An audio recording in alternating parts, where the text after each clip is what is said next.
Chapter 134. It was summer, and the heat was unbearable. Even the wind blowing against their faces was mixed with a bit of heat. The soldiers in heavy armor were all sweating profusely, as if they had just climbed out of a river. They could not take off their armor. They were not bandits, but a regular army. What would become of them if they took off their armor? Not only could they not take it off, but they also had to wear more clothes because their armor had become hot under the direct sunlight. If they did not want to become barbecued meat, they could only use thick clothes to protect themselves. Seeing soldiers fainting from time to time, Leger was a little anxious. Yesterday, Lang Ning had suddenly asked him to lead the main force to the west, and Lang Ning himself had stayed in Nuremberg with 2 cavalry units. It would take at least 3 days for them to arrive and join him. Although Lang Ning was by his side, he could not ask for his opinion on everything. Now, he had to make the decision himself. "Young Marshal, we can't go any further," a knight whispered in Leger's ear. "If we go any further, the soldiers will collapse. After we pass the mountain in front, stop and rest," Leger ordered. Leger's order was passed from the center of the formation to the front and back. The exhausted soldiers almost cheered, but at this moment, the cavalry unit at the front suddenly became chaotic. There was a lot of shouting and neighing. If it were not for the fact that no one had blown the alarm horn, Leger would have ordered the soldiers to get into battle formation. He did not dare to be careless, and hurriedly led dozens of knights to the front. Lang Ning had never made any mistakes when he was leading the army. Now that he was the new leader, if something like this happened and caused losses to the army, it would be very embarrassing for him. Rushing up the mountain, Leger was about to ask when suddenly an extremely unpleasant smell hit his face. Leger dared to swear that he had never smelled such a stench in his life. With just a small breath, he felt as if his insides were being overturned and his vision turned black. Leger hurriedly covered his nose, and then he heard someone yelling, "Put it down! Put it down! What are you doing?" Paul was furious. Now that Lang Ning wasn't here, and Leger put in the vanguard, Paul thought it was time for him to shine. However, his subordinates didn't live up to his expectations. They were complaining about the weather being too hot, and now they were covering their noses and refusing to leave. Their faces were pale, as if they had seen something horrible. "General, it stinks." A knight couldn't help but complain after being whipped in the head. "What did you say?" Paul was furious. "General, I'm not talking about you." The knight was so scared that he broke out in a cold sweat and hurriedly explained, "I'm saying that the air here is too stinky." "Bullshit. How come I don't smell it?" "General, this is not bullshit. It's definitely not a fart." Several knights shouted in unison. "Fart can't be this smelly." Paul was stunned. He turned around and asked his personal knight, "Do you guys smell the stench?" The 7 or 8 personal guards looked at each other and shook their heads. They didn't look like they were faking it. Those who smelled the stench didn't look good either. Paul's eyes were about to burst into flames. His personal guards wouldn't lie to him. So who was the one lying? Just as Paul was about to lose his temper, a voice came and calmed him down.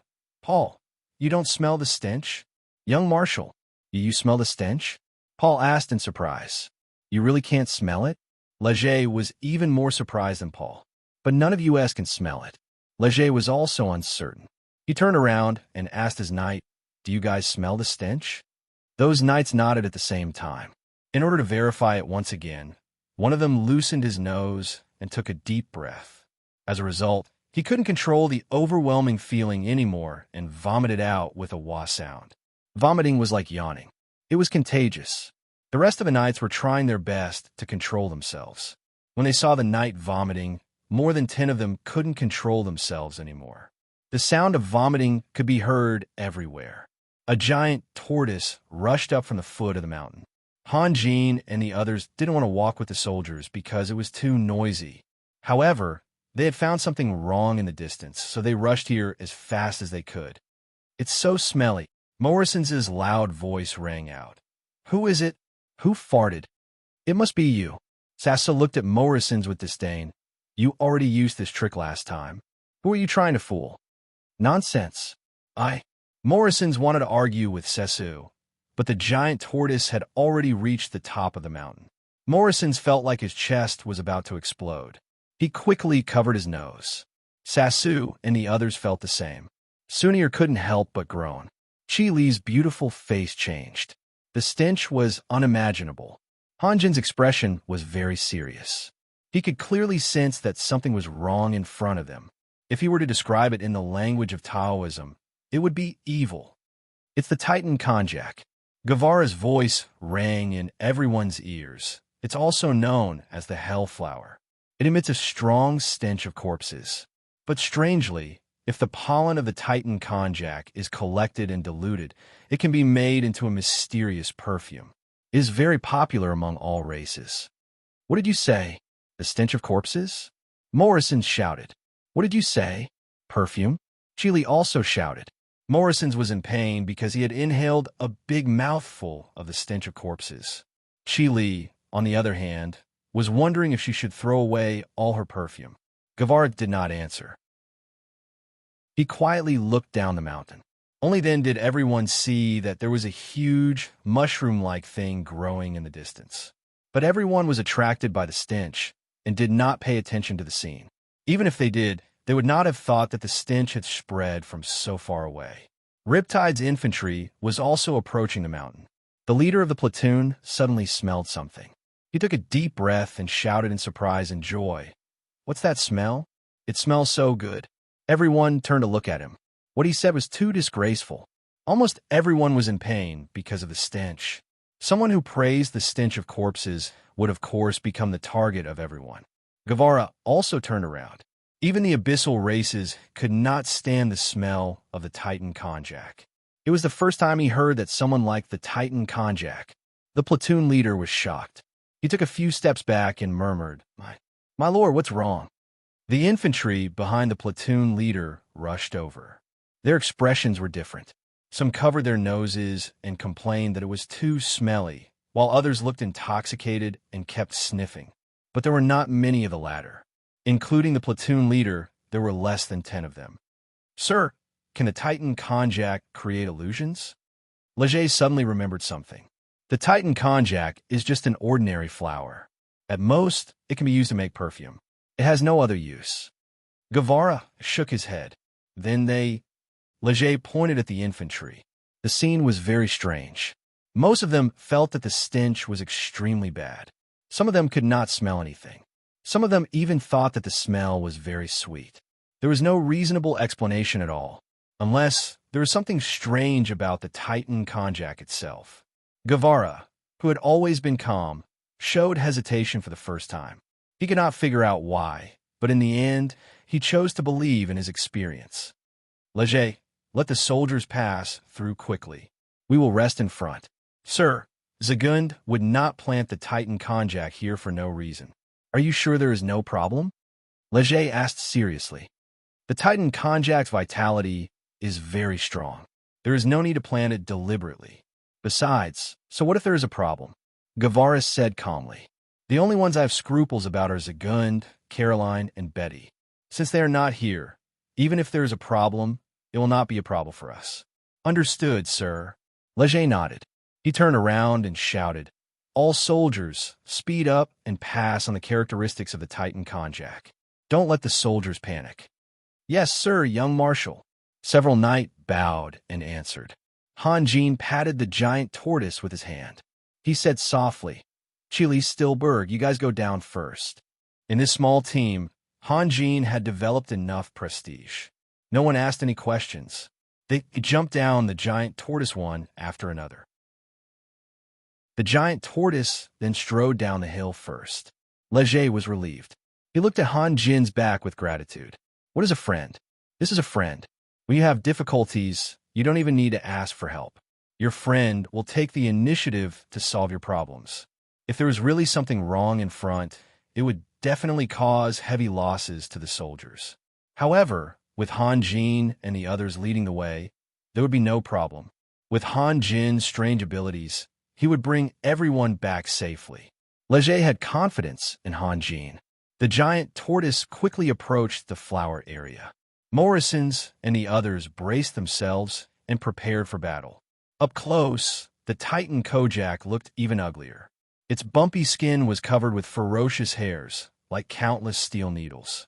Even the smallest Titan Kojak was thicker than Morrison's. Han Jin threw 2 talismans into the depths of the flowers, if they were flowers. Then he walked to the edge of the tortoise's back and cut off a small piece of its stem. Morrison's covered his nose and shouted, "Raphael, what are you doing?" Han Jin didn't answer. He put the stem into his space ring and silently observed the surroundings. The Titan Kojak looked terrifying, but they were actually very fragile. As long as the giant tortoise touched them, they would either be sent flying or fall to the ground. The barrier formed by the Titan Kojak was about 3 miles wide. The giant tortoise quickly rushed to the other side. Han Jin was now sure that there was no problem. He turned back and whispered, "Sunir, give them the signal." Sunir took off her longbow and shot a whistling arrow into the sky. Leger on the hill waved his hand. "Forward." Chapter 135. Because of the heat, the soldiers had used up too much of their energy, so Leger gave the order to set up camp early. Although it was a tiring day, there were no accidents. The strange Titan Kojak only gave everyone something to talk about. Setting up camp was a soldier's job, so there was no need for Leger to direct them.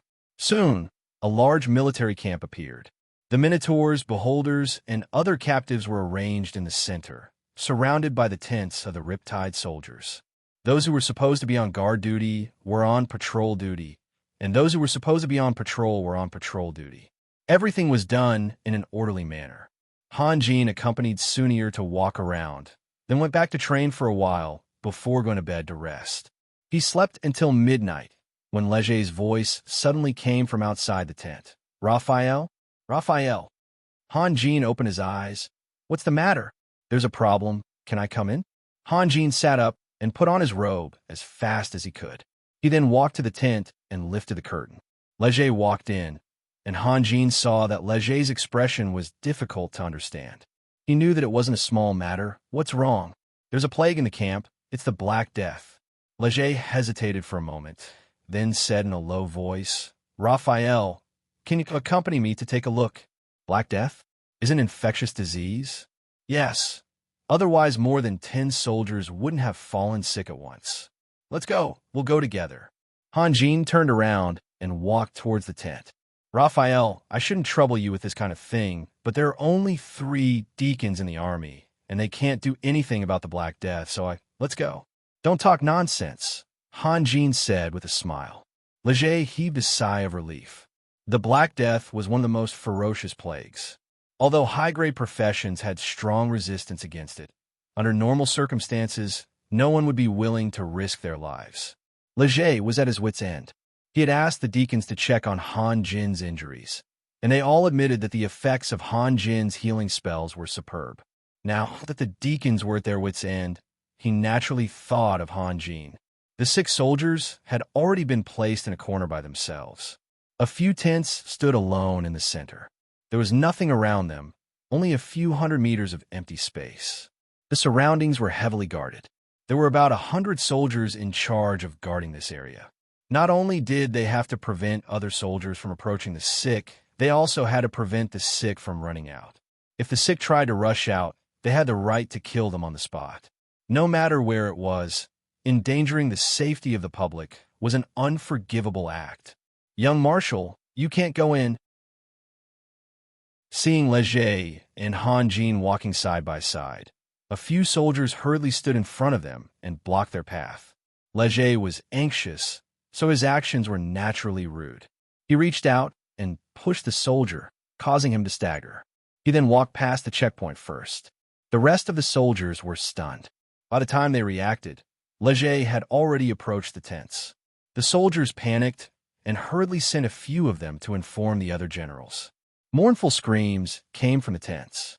Sometimes it was just one person, sometimes it was several people.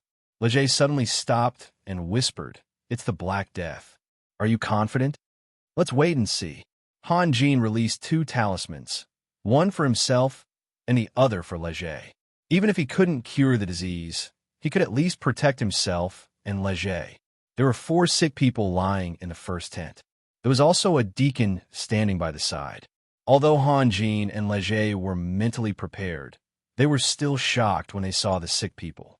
It was too miserable. The sick people's faces and bodies were covered with black patches. Thick liquid flowed out from the patches, and the patches were very soft and fragile. They watched as one of the sick people painfully caressed his face. In the end, he accidentally inserted his fingers into the black patches. His screams became even more mournful, causing Han Jin and Leger's scalps to tingle. Is there a way? Leger whispered. Let's talk about it outside. Han Jin sighed. There was no need to look. No one could do anything about the sick people. To be exact, the bodies of these sick people were rotting. If he had completed the Great Foundation establishment, he could give it a try. But now, he could only choose to be a bystander. Leger's heart sank. He looked at the sick people in a daze. After a long time, Han Jin pulled him hard. He silently followed Han Jin out of the tent. The deacon also followed outside. Have you seen the Black Death before? Han Jin asked the deacon. No, sir. The deacon smiled bitterly. If I had, I wouldn't be standing here now. I keep feeling that something is wrong. Han Jin frowned. Raphael, do you think they were affected by the Titan Kojak? Leger suddenly said. If this reason was true, then they were really finished. Almost all the soldiers had smelled the Titan Kojak.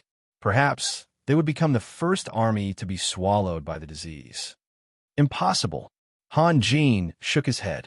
I also smelled the same smell. How come nothing happened? Because your resistance is strong. Then what about Chile? Leger was stunned. Chile was in good condition last night, and these sick people had already complained that they were not feeling well last night. He just didn't take it to heart. He didn't expect it to become like this. If it was really because of the Titan Kojak, Chile should also be affected. Young Marshal, why did you run inside? A general anxiously shouted outside the sentry post. Young Marshal, come out quickly. The soldiers panicked and shouted all the generals they could think of. Leger was the successor of the former Legion commander, Knight of Conrad. He was also the spiritual target of all the soldiers. The generals were almost crazy and gathered around. We can't let the young marshal come out, a timid voice said. Who said that? The generals were furious. This is the young marshal's order. The soldier was about to collapse under the gaze of the generals, but he still squeezed out a sentence. Young Marshal! Young Marshal! The sudden shout came from afar, and a general named Paul strode over. At this moment, the moonlight suddenly penetrated through the clouds and evenly sprinkled on every inch of the ground. The choral stopped abruptly. Everyone's eyes were focused on Paul. They could clearly see that Paul's face was covered with black spots. Although those black spots were only half the size of a pinky finger, they were slowly expanding at a speed visible to the naked eye. Young Marshal, why did the Black Death suddenly break out? You all. Paul only noticed the abnormality at this moment. Why are you all looking at me? You. A general reached out a trembling hand and pointed at Paul. What's wrong? Paul shouted. As if they could see Paul's spitting saliva, the generals scattered outside. The soldiers in charge of guarding also retreated far away. The Black Death's reputation was far above that of Zagund the Butcher. If you were willing to be a slave, Zagund wouldn't necessarily hurt you. However, there was no possibility of compromise with the Black Death. What's going on? Paul shouted angrily. Then, he suddenly covered his forehead with his hand. His body swayed twice and fell to the ground. General Paul is also infected with the Black Death. The deacon shouted with a trembling voice. This isn't the Black Death. Han Jin strode over. He finally understood what was wrong. The disease should be caused by a virus. However, no virus could reproduce so quickly. The black spots on Paul's face were expanding at a speed visible to the naked eye. There must be something wrong with it. Raphael is right. This isn't the Black Death. Guevara suddenly appeared. He looked down at Paul's face. An indescribable pressure spread out from his thin body. The rolling leaves, the floating breeze, the swaying grass, and everything in the surroundings suddenly stopped, including the beating hearts of the generals. When Guevara spoke again, the generals recovered and staggered a few steps back. They could only feel their hearts beating wildly in their chests, as if they were going to jump out of their throats. This is a curse. Guevara's voice was filled with murderous intent. A curse. Leger was stunned. Looks like Zagund has other helpers. Guevara said softly, some people really think that I've become disabled. Very well. Sir, can you save them? Leger asked anxiously. I'm a knight. If I want to remove this curse, I need to find at least a cardinal. From the looks of it, it's already too late. Guevara shook his head slightly. What kind of curse is this? The touch of corrosion, one of the most proficient curses of the Abyss race. But if there are really enemies hiding in the dark, how did they curse so many people? This is what I want to know, Guevara said slowly. All of you stay in the camp and don't wander off. I'll take a look around. Sir, General Paul, is there really no hope? Leger did not give up and shouted at Guevara's back. If you really want to help him, now is the time to kill him. Guevara's voice came from afar. No one knew when Paul woke up. He struggled to sit up. Perhaps it was because he did not know why he fell to the ground. He opened his mouth and wanted to say something, but the movement of his muscles pulled the black spots. The next moment, a painful scream came out of his mouth. Yesterday, my internet fees expired without any notice. When I finished typing in the middle of the night and was about to post, I realized that I couldn't go online. There's nothing I can do, but I didn't idle around. Otherwise, I wouldn't have posted 3 chapters in one go. If I add one more chapter, I should be able to make up for my debt. Chapter 137. Hanjin and Leger looked at Paul in silence. Although Guevara had made it very clear that if they really wanted to help Paul, they would have to kill him. But who would have the heart to do that? After waking up from his coma, the black spots on Paul's face spread even faster. Although there was no mirror, he could still feel the changes on his face. He couldn't help but reach out to touch it, but the black spots would collapse at the slightest touch. As a result, the more he touched it, the more painful it became. His screams also became sharper, and the more painful it was, the more he wanted to know what had happened to his face. In the end, Paul suddenly dashed out and rushed towards the soldiers in charge of guarding the place. The soldiers were scared out of their wits and hurriedly pointed their spears at Paul. What's going on? What happened to me? Paul screamed. He didn't even look at the spears. He reached out his hand and tried to grab a soldier. The soldier didn't dare to make a move, nor did he dare to let Paul grab him. He could only move his spear while retreating.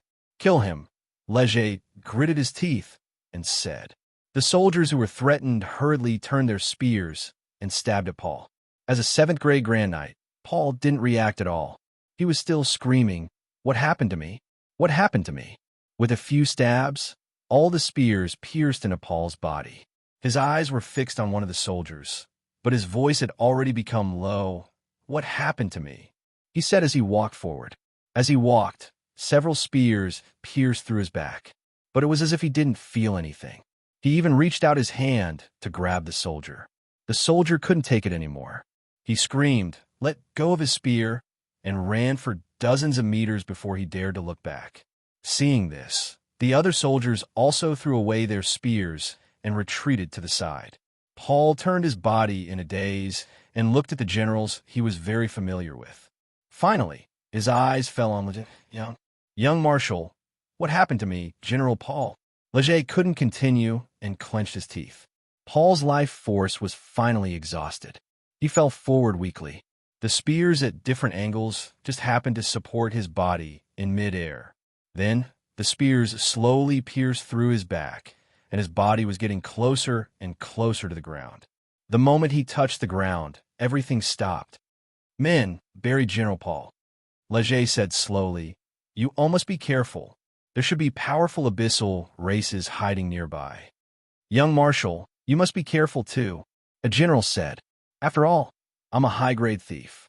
It's not that easy to plot against me." Leger's voice was full of hatred. "I hope they will come for me." The rumors quickly spread in the camp, and the soldiers were panicking. After such a thing happened, they naturally couldn't continue marching. The death of a squadron leader didn't affect the overall situation, but Paul was the captain of the cavalry brigade. His military rank was similar to Lang Ning's, but his influence and actual status were inferior to Lang Ning's. Moreover, more than 10 of Paul's personal guards also fell ill. If it didn't get to the bottom of this matter, it would have a great negative impact on the morale of the troops. Han Jin returned to his residence. Sunir and the others greeted him. What happened? Why did I hear someone screaming over there? Sunir asked with concern. Paul was a 7th grade Great Knight. He was powerful, so his voice could travel very far. However, as a high-grade professional, he could only scream a few times before he died. Han Jin had a feeling and whispered, General Paul is dead. How'd he die? He was cursed by the touch of corrosion. Han Jin said, Sunir, how much do you know about this curse? The curse of the abyssal races? That? What about Guevara? What did he say? He didn't say anything and just left. I don't know much about the abyssal races, but how did General Paul get cursed? Sunir said with a face full of surprise. Could it be that those abyssal professionals can sneak into camp? That's not possible, right? What's wrong with that? Didn't Raphael sneak into Zagun's camp before? Raphael has magic. How can that be compared? Sasu said. General Paul? He's not a good person. Little Joseph suddenly said. Don't talk nonsense. Sasu shouted. They didn't have a military position, so it was very inappropriate to casually criticize a general. It was very likely to cause conflict. Little Joseph was startled and hurriedly hid in the tent. He's still young. Don't scare him. Han Jin smiled. Before we find those hidden abyssal races, everyone should be careful. Don't go out. Do you understand? Morrisons don't pout. The scariest thing about the abyssal races is that they do it secretly. Leger just told me that General Paul was a 7th grade Great Knight, but he didn't know what happened until he died. Okay, I didn't say I was going out. Morrisons muttered, I have a toothache. Can I move my cheeks a little? The whole day passed with nothing to do, and the military camp became very guarded. In order to keep an eye on the 2 clowns and prevent them from going out to cause trouble, Han Jin simply sat in the camp for the whole day. It was only at dusk when Leger slowly walked in. Morrisons, who was feeling very uncomfortable, hurriedly went up to him. How is it? Leger, any news? Did you catch those guys who released the curse? Han Jin glanced at Leger. Seeing Leger's heavy expression, he knew that they must have failed. Sure enough, Leger shook his head. Sir went out for the whole day today and didn't find anything. Then what did he say? He said, it's very strange. Ha! I think he's old. Sunir sneered. Leger shrugged his shoulders. Compared to his father, the Knight of Conrad, there was a huge gap in some aspects. Leger was much more flexible than Conrad, whether it was his personality or the way he handled things. If Conrad was here and heard someone using rude words to criticize his father, he would definitely be furious. Leger chose to pretend that he didn't hear anything. After all, there was a conflict. As long as no substantial harm was done, and as long as the words were not too harsh, he could tolerate it. This is for you. Leger took out a small golden flag. What's it for? Morrisons asked curiously. Sir thinks that those professionals from the abyssal race may have sneaked in at night, so the security tonight is stricter than during the day. If you want to go out, you better take this with you. Otherwise, the soldiers won't let you go anywhere. If I take this and ask the soldiers to salute me, will they listen to me? If there's nothing else, I'll take my leave, Leger said. Reg said.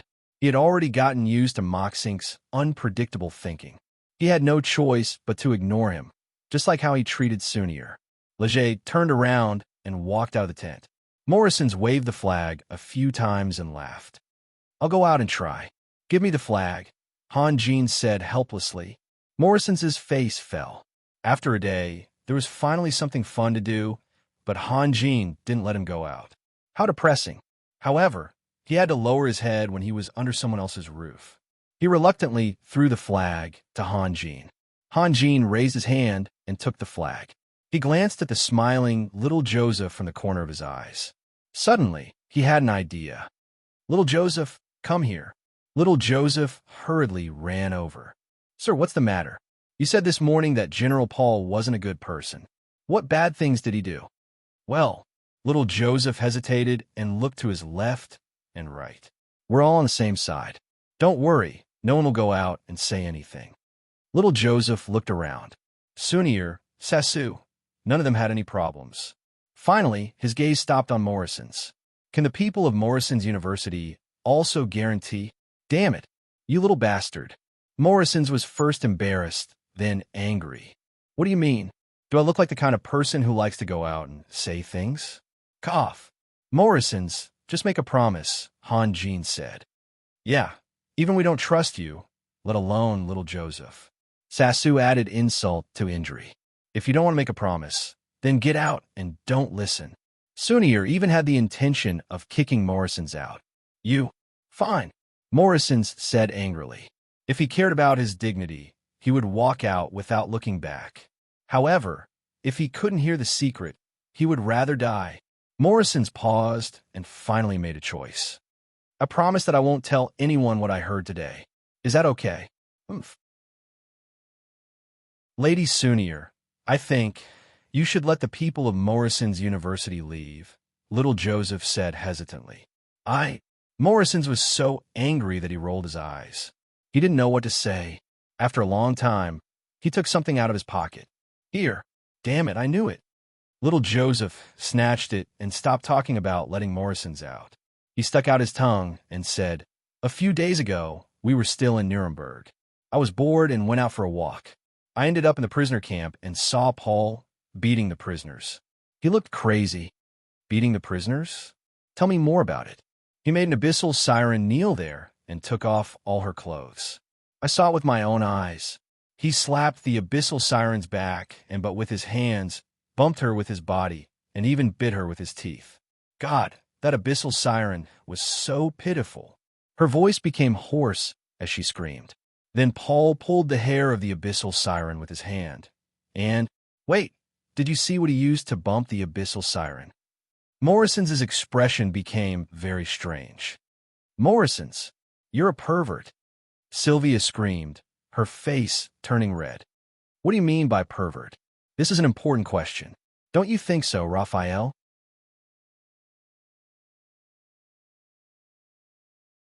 Chapter 138.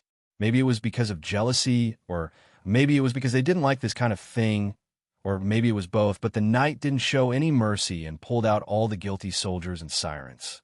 At the beginning, the sirens cried out loudly, trying to arouse the sympathy of the knight. But with Leger watching, they didn't dare to hide anything. The louder the abyssal sirens screamed, the harder the knights beat them. They even whipped them. Although the abyssal sirens were not afraid of this, and were more excited the more they were beaten, the atmosphere was not right. It seemed that a massacre was about to take place. In the end, the abyssal sirens calmed down and sat together obediently. Guevara also came, but he didn't know what was going on, so he just stood there and watched. Han Jean walked to a kneeling soldier, took out something, and said softly, "Eat it." The soldier looked up at Han Jean, but Han Jin's face was very calm. He couldn't see anything. After a while, the soldier hesitantly took the paper bag and opened it slowly. There was a piece of powder the size of a fingernail. When he put his nose to it, his head bounced up as if he had been electrocuted. What is this? Eat it, Han Jean said in an indisputable tone. The soldier looked at Leger and met Leger's murderous eyes. He trembled, clenched his teeth, put the powder into his mouth, and swallowed it with difficulty. He was really trying, but his body was out of his control. After a while, he suddenly vomited. In the end, there was only acid left, and he was still retching. This won't do. Han Jean looked up. You guys come here and hold him down. Then feed this to him. As he spoke, he took out a small paper bag and tore off as much paper as possible. In the end, there was only a piece of paper the size of a pea left. Several knights rushed up, held the soldier down, and pinched his nose. One of them forced a paper packet into the soldier's mouth, and then took out a leather pouch, pushed the mouth of the leather pouch into it, and squeezed it with all his might. After gulping down half a leather bag's worth of water, the soldier finally swallowed the paper bag into his stomach. After vomiting and tossing, he was on the verge of collapsing. When the knights let go of him, he fell to the ground. His chest was still heaving up and down, but his body was unable to move. Time passed bit by bit. Han Jin and Leger waited patiently. The knight and the soldiers who were waiting for their punishment didn't know what was going on, but since the people above didn't say anything, they could only watch and wait quietly. It's about time, right? Is it effective? After about half an hour, Leger asked softly. Wait a little longer, Han Jin replied. A hint of disappointment flashed in Guevara's eyes. How far a person could go on his own path depended on his overall qualities. For example, patience, perception, willpower, luck, and so on. Leger's patience was far from enough. As the saying goes, birds of a feather flock together. Only people with similar personalities would value and appreciate each other. In terms of character, Conrad's character was 1 in a million. But so what? Guevara only respected Conrad's knight demeanor, but he didn't appreciate him at all. Otherwise, why would he abandon his only student and sneak into Black Raven City alone to assassinate Zagund? If the teacher and the student worked together to seize the highest authority of the Bite Man, then send an army to conquer Black Raven City, wouldn't it be easier? The problem was that the Knight of Conrad wasn't an ambitious person. Guevara also knew his student's character, so he chose to leave quietly. He was very disappointed. He had lived for more than 70 years, and more than half of his time had been spent on expeditions. More than half of the territory of his brother, Lord Casa, had been conquered by him. 20 years ago, he had been the most dazzling general here, and no one could stop him. Even Zaganide had wanted to befriend him, and Dismark had fled at the mere sight of him. He could only hide in his own nest and tremble. He had been glorious, but he had also been defeated. He had even lost everything. At this time, Guevara had understood. He knew better than anyone else what was needed to survive in this world. People who walked different paths couldn't make plans together. That was why Guevara called Han Jin and Lang Ning out and told them his thoughts and opinions. As for the others, he knew that they would never agree with him. Moreover, he was already more than 70 years old. How many more years could he live? He didn't have the time to teach them one by one. It could even be said that he had never treated Conrad as a student. That was because Conrad had only inherited his fighting skills and military strategy. He didn't inherit his ideals and hopes. Why did he fight? Why did they continue to fight on the battlefield for decades? It wasn't a kill. It was because he and his brother had a grand wish, which was to completely end the chaotic situation and rebuild an empire that could accommodate the entire continent. Although looking back now, he admitted that his methods were too harsh. It was because they were anxious. They hoped to see a unified Grand Duchy.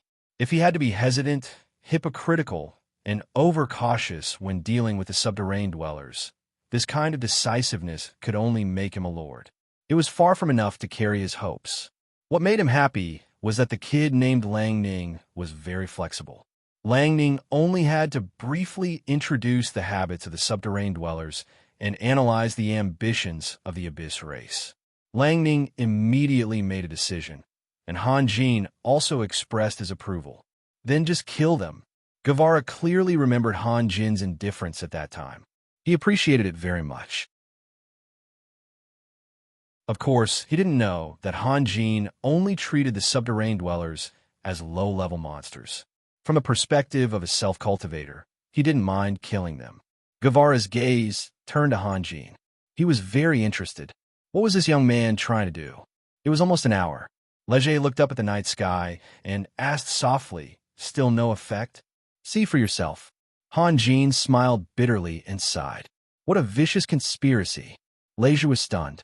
His body flashed as he approached the soldier. Under the illumination of the torch, he could clearly see the needle-like black spots appearing on the soldier's face. Guevara's speed was even faster.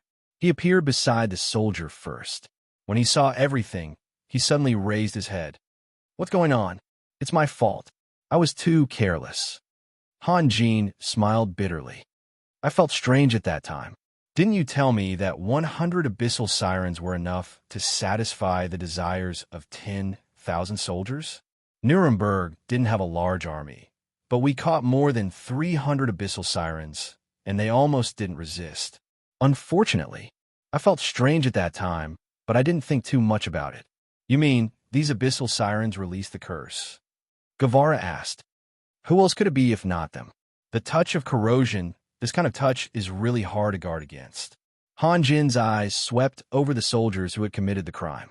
Moreover, the curse shouldn't have broken out now, thanks to the Titan Kojak. It was the Titan Kojak that made the curse break out in advance. Otherwise, when we arrived at Black Raven City, the curse would have broken out en masse. Hundreds? Thousands? Ha! You made him eat the Titan Kojak just now. Yes. Guevara took a deep breath. Just now, he thought that Leger was making a fuss over nothing. It was normal for soldiers to do this kind of thing. If they did nothing, it would only lead to problems. Who would have thought that there was such a terrible conspiracy hidden here? Then there should be a large number of abyssal sirens in Rhine City. Zagund only relied on the abyssal sirens to destroy an army. At least they wouldn't have the strength to attack Black Raven City anymore. Young Marshal, you mean we were all cursed? A soldier asked, trembling. Leger glanced at the soldier coldly and didn't speak. The soldier suddenly jumped up from the ground and rushed toward the abyssal sirens with a roar. The rest of the soldiers also stood up. At this moment, a ball of fire suddenly shot out from Han Jin's hand and hit the soldier's back. With a bang, the soldier turned into a fireball and rolled on the ground, struggling and screaming. Sit down, all of you, Han Jin shouted. The knight also reacted. They straightened their spears and coldly observed the soldiers in front of them. The soldiers confronted each other for a moment and then sat down, their faces pale. Young Marshal, sir, are you telling the truth? A knight suddenly asked in a trembling voice. You, Leger half turned and looked at the knight. Young Marshal, the knight cried sadly, rolled off his horse, and knelt on the ground. Very good. You are really good. Leger was trembling with anger. Then he pointed at the abyssal sirens. Give them to me. Before Leger finished his words, Han Jin had grabbed Leger's arm and slowly shook his head. The most important thing for us now is to find a way to lift the curse, not to vent our anger by killing. Lift the curse? Leger suddenly woke up and glanced around. I have talked with Paul several times. He is a very upright person. Even he couldn't control himself and was cursed. What about the other generals? How many of them can you guarantee will be fine? What about the other platoon captains and squad captains? Han Jin said slowly. Now, the captive camp must be cordoned off. No one could go out. If this news spreads outside, the whole army will be in chaos. Good. Leger nodded hard. Then what? Don't worry. Han Jin smiled. Whoever tied the rope should be the one to untie it. After that, he walked slowly to the abyssal sirens. The abyssal sirens looked very nervous and blank, as if they didn't know what had happened or what they had just said. Han Jin's heart suddenly sank.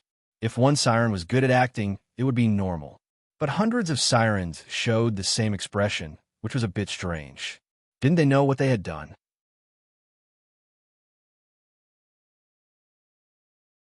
Chapter 139. If a biologist were here, he would be very curious about the sirens of the abyss. How could they not have pain nerves as a living creature? In fact, from a scientific point of view, the pain nerves played a very good protective role. It told people what they could do and what they could not do. There was once a person who lacked pain nerves. Because of the cold weather, he read a book while warming himself by the fire. As a result, he did not realize that his feet were in the stove. When he smelled the burning smell, he realized that the injury was irreversible. Han Jin did not want to study science. Because of the special physique of the sirens of the abyss, he could only torture them in another way. He smeared salt water on the soles and ribs of the sirens of the abyss, and then led the Karoo beasts to lick the salt water. Normal people would start to feel a slight sense of suffocation after laughing for 1 minute, and would feel extremely uncomfortable for 5 minutes. After 15 minutes, they would start to sweat profusely, as if they had just been fished out of the water. After 30 minutes, even the strongest person would lose control of his body, which would be incontinence. Not only the pubic muscles, but also the 4 limbs, including the facial muscles, would be incontinence, and even lose the ability to open or close their eyes. If it was more than an hour, then they would have to wait to collect their corpses. Half an hour had passed. The sirens of the abyss who were tied to the wooden frame were still laughing crazily. Every time they shook their heads, countless beads of sweat would be thrown out. Their faces were covered with snot and tears. Although those who had not experienced the torture of laughter could not understand how terrible it was, the onlookers could feel the weird atmosphere.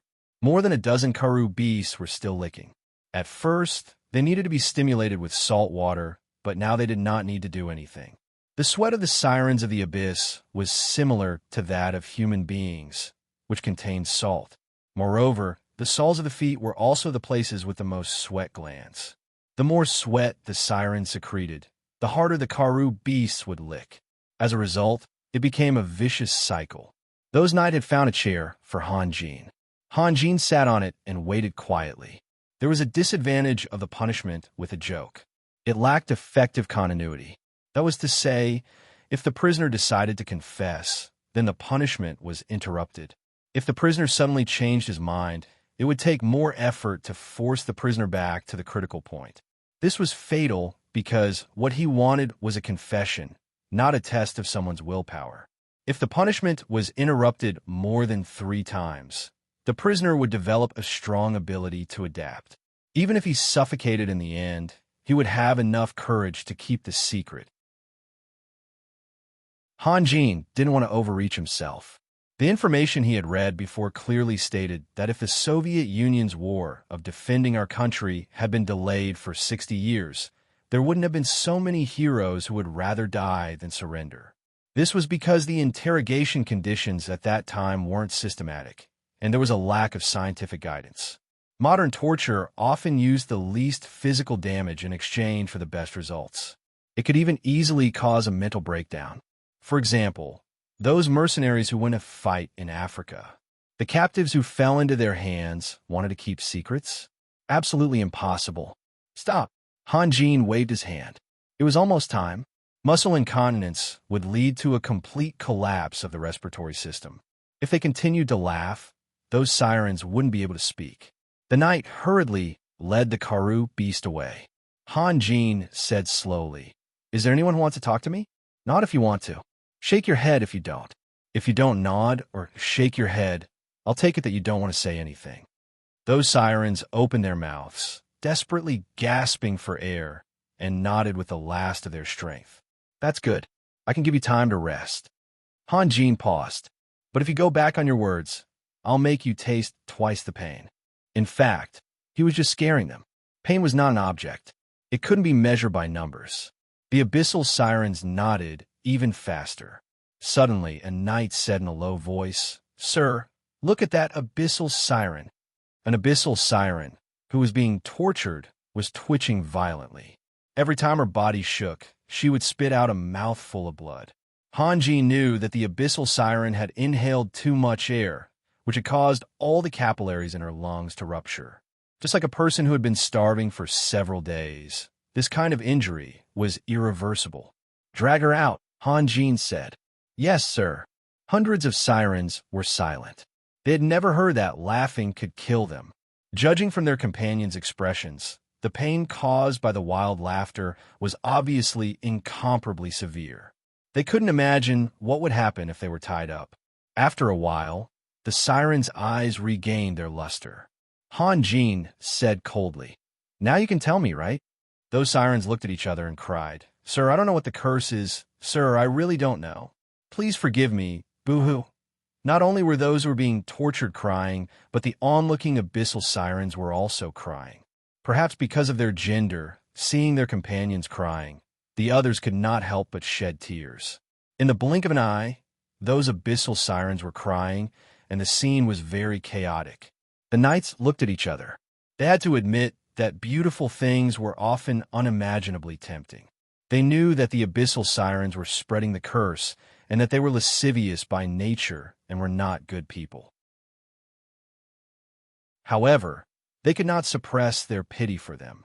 "Shut up, all of you," Han Jin shouted. The knight waved his spear and pressed forward. After a while, the sirens finally quieted down. Han Jin pondered for a moment. "Well, Even if you really don't know what you've done, I need a reason and a way. Why did you release the curse? How did you get rid of the curse? You can talk and discuss with each other. Think about it. Have you experienced anything strange? I'll give you more time. Remember, I only need an answer. Begging won't work. He didn't believe that those sirens were performers, so he had to guide them. The atmosphere became lively. The abyssal sirens gathered in groups of 2s and 3s, discussing with different expressions. Some of them were meditating, some of them were busy spitting out musical notes, and some of them were chatting with the sirens in front of them, and then with the sirens behind them, which further confirmed Han Jin's speculation that they would not be so enthusiastic if they were the men of sacrifice who spread the plague. The knight swallowed his saliva quietly. Seeing a beautiful woman, he might just feel amazed. But seeing a group of beautiful women, he wouldn't be a man if he didn't have any thoughts. What's more, some of the sirens were caught in the act. They only had a piece of coarse cloth on their bodies, which had fallen off and exposed their attractive bodies. Fortunately, the curse hadn't been solved yet. Fortunately, they were in the army. Otherwise, it would be hard to imagine. Han Jin could only choose to ignore the knight's behavior. Even he, who tried his best to keep a clear mind, had some desires, let alone the knight. You guys, bring her and her here. Han Jin pointed at the 2 most active abyssal sirens and said, "Untie them." "Yes, sir." The knight squeezed in. He didn't forget Han Jin's order and brought the 2 sirens out. The 2 abyssal sirens stretched their arms, their faces full of fear. They didn't know what Han Jin meant by giving them preferential treatment. "You 2, pay attention to their thoughts and tell me together." Han Jin said slowly, "From now on, you are their commanders. Do you understand?" The 2 abyssal sirens couldn't believe their ears. It took them a while to come to their senses, but they didn't say anything. Instead, they both threw flirtatious glances at Han Jin. It seemed that they had thought that Han Jin wanted them to be officials for a reason. "Damn it! Do you want to pass the curse on to our lord? Get out!" A knight waved his whip symbolically. He didn't want to do it. The 2 sirens ran back happily and twirled among their companions like butterflies. They ran to the east and then to the west. They seemed to be doing their best and even competing with each other. Zagund had made it clear that he wanted to sacrifice them. He definitely wouldn't choose the best talents in the clan. Han Jin thought that the 2 sirens' breasts were not as big as Sylvia's, and their brains were not as smart as Sylvia's. The saying that big breasts have no brains had been proven wrong. When the sun rose, the abyssal sirens finally got tired and quieted down. 2 of the newly appointed sirens rushed towards Han Jin. One of them shouted, "My lord, I know. We were in Black Raven City 2 months ago. We've all been trained by Mr. Protter." Another one shouted, not to be outdone, "Who is Protter?" Han Jin frowned and asked. "He is a dark magician," one of them shouted. "He is an old lecher," the other one shouted. "He is very ugly. He is very bad and treacherous. He is also very perverted. He likes virgins." "You are wrong. He is a young girl, but his physical strength is very poor." "Yes, he can't do it after a few moves. Wait." Han Jin was worried that they would talk about the size of the dark magician's organ if they continued to talk about it. "Is there anything else strange?" "Sir, isn't that enough?" One of the sirens asked in surprise. "We were all in Black Raven City and were trained by Master Protter." The group of abyssal demonesses nodded together. Dark clouds rose in the field. Perhaps because they grew up underground, their hair was all black, and they all liked to keep their hair long. "He was trained by Mr. Protter," another abyssal siren added. Another dark cloud rose in the field. Han Jin paused and asked how to lift the curse. The 2 sirens were stunned. They looked at each other and didn't say anything. It was easy for them to find the abnormalities in their experience, but it was difficult for them to lift the curse.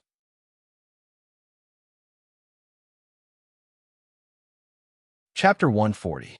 Seeing the 2 abyssal sirens standing there in a daze, Han Jin's face gradually darkened.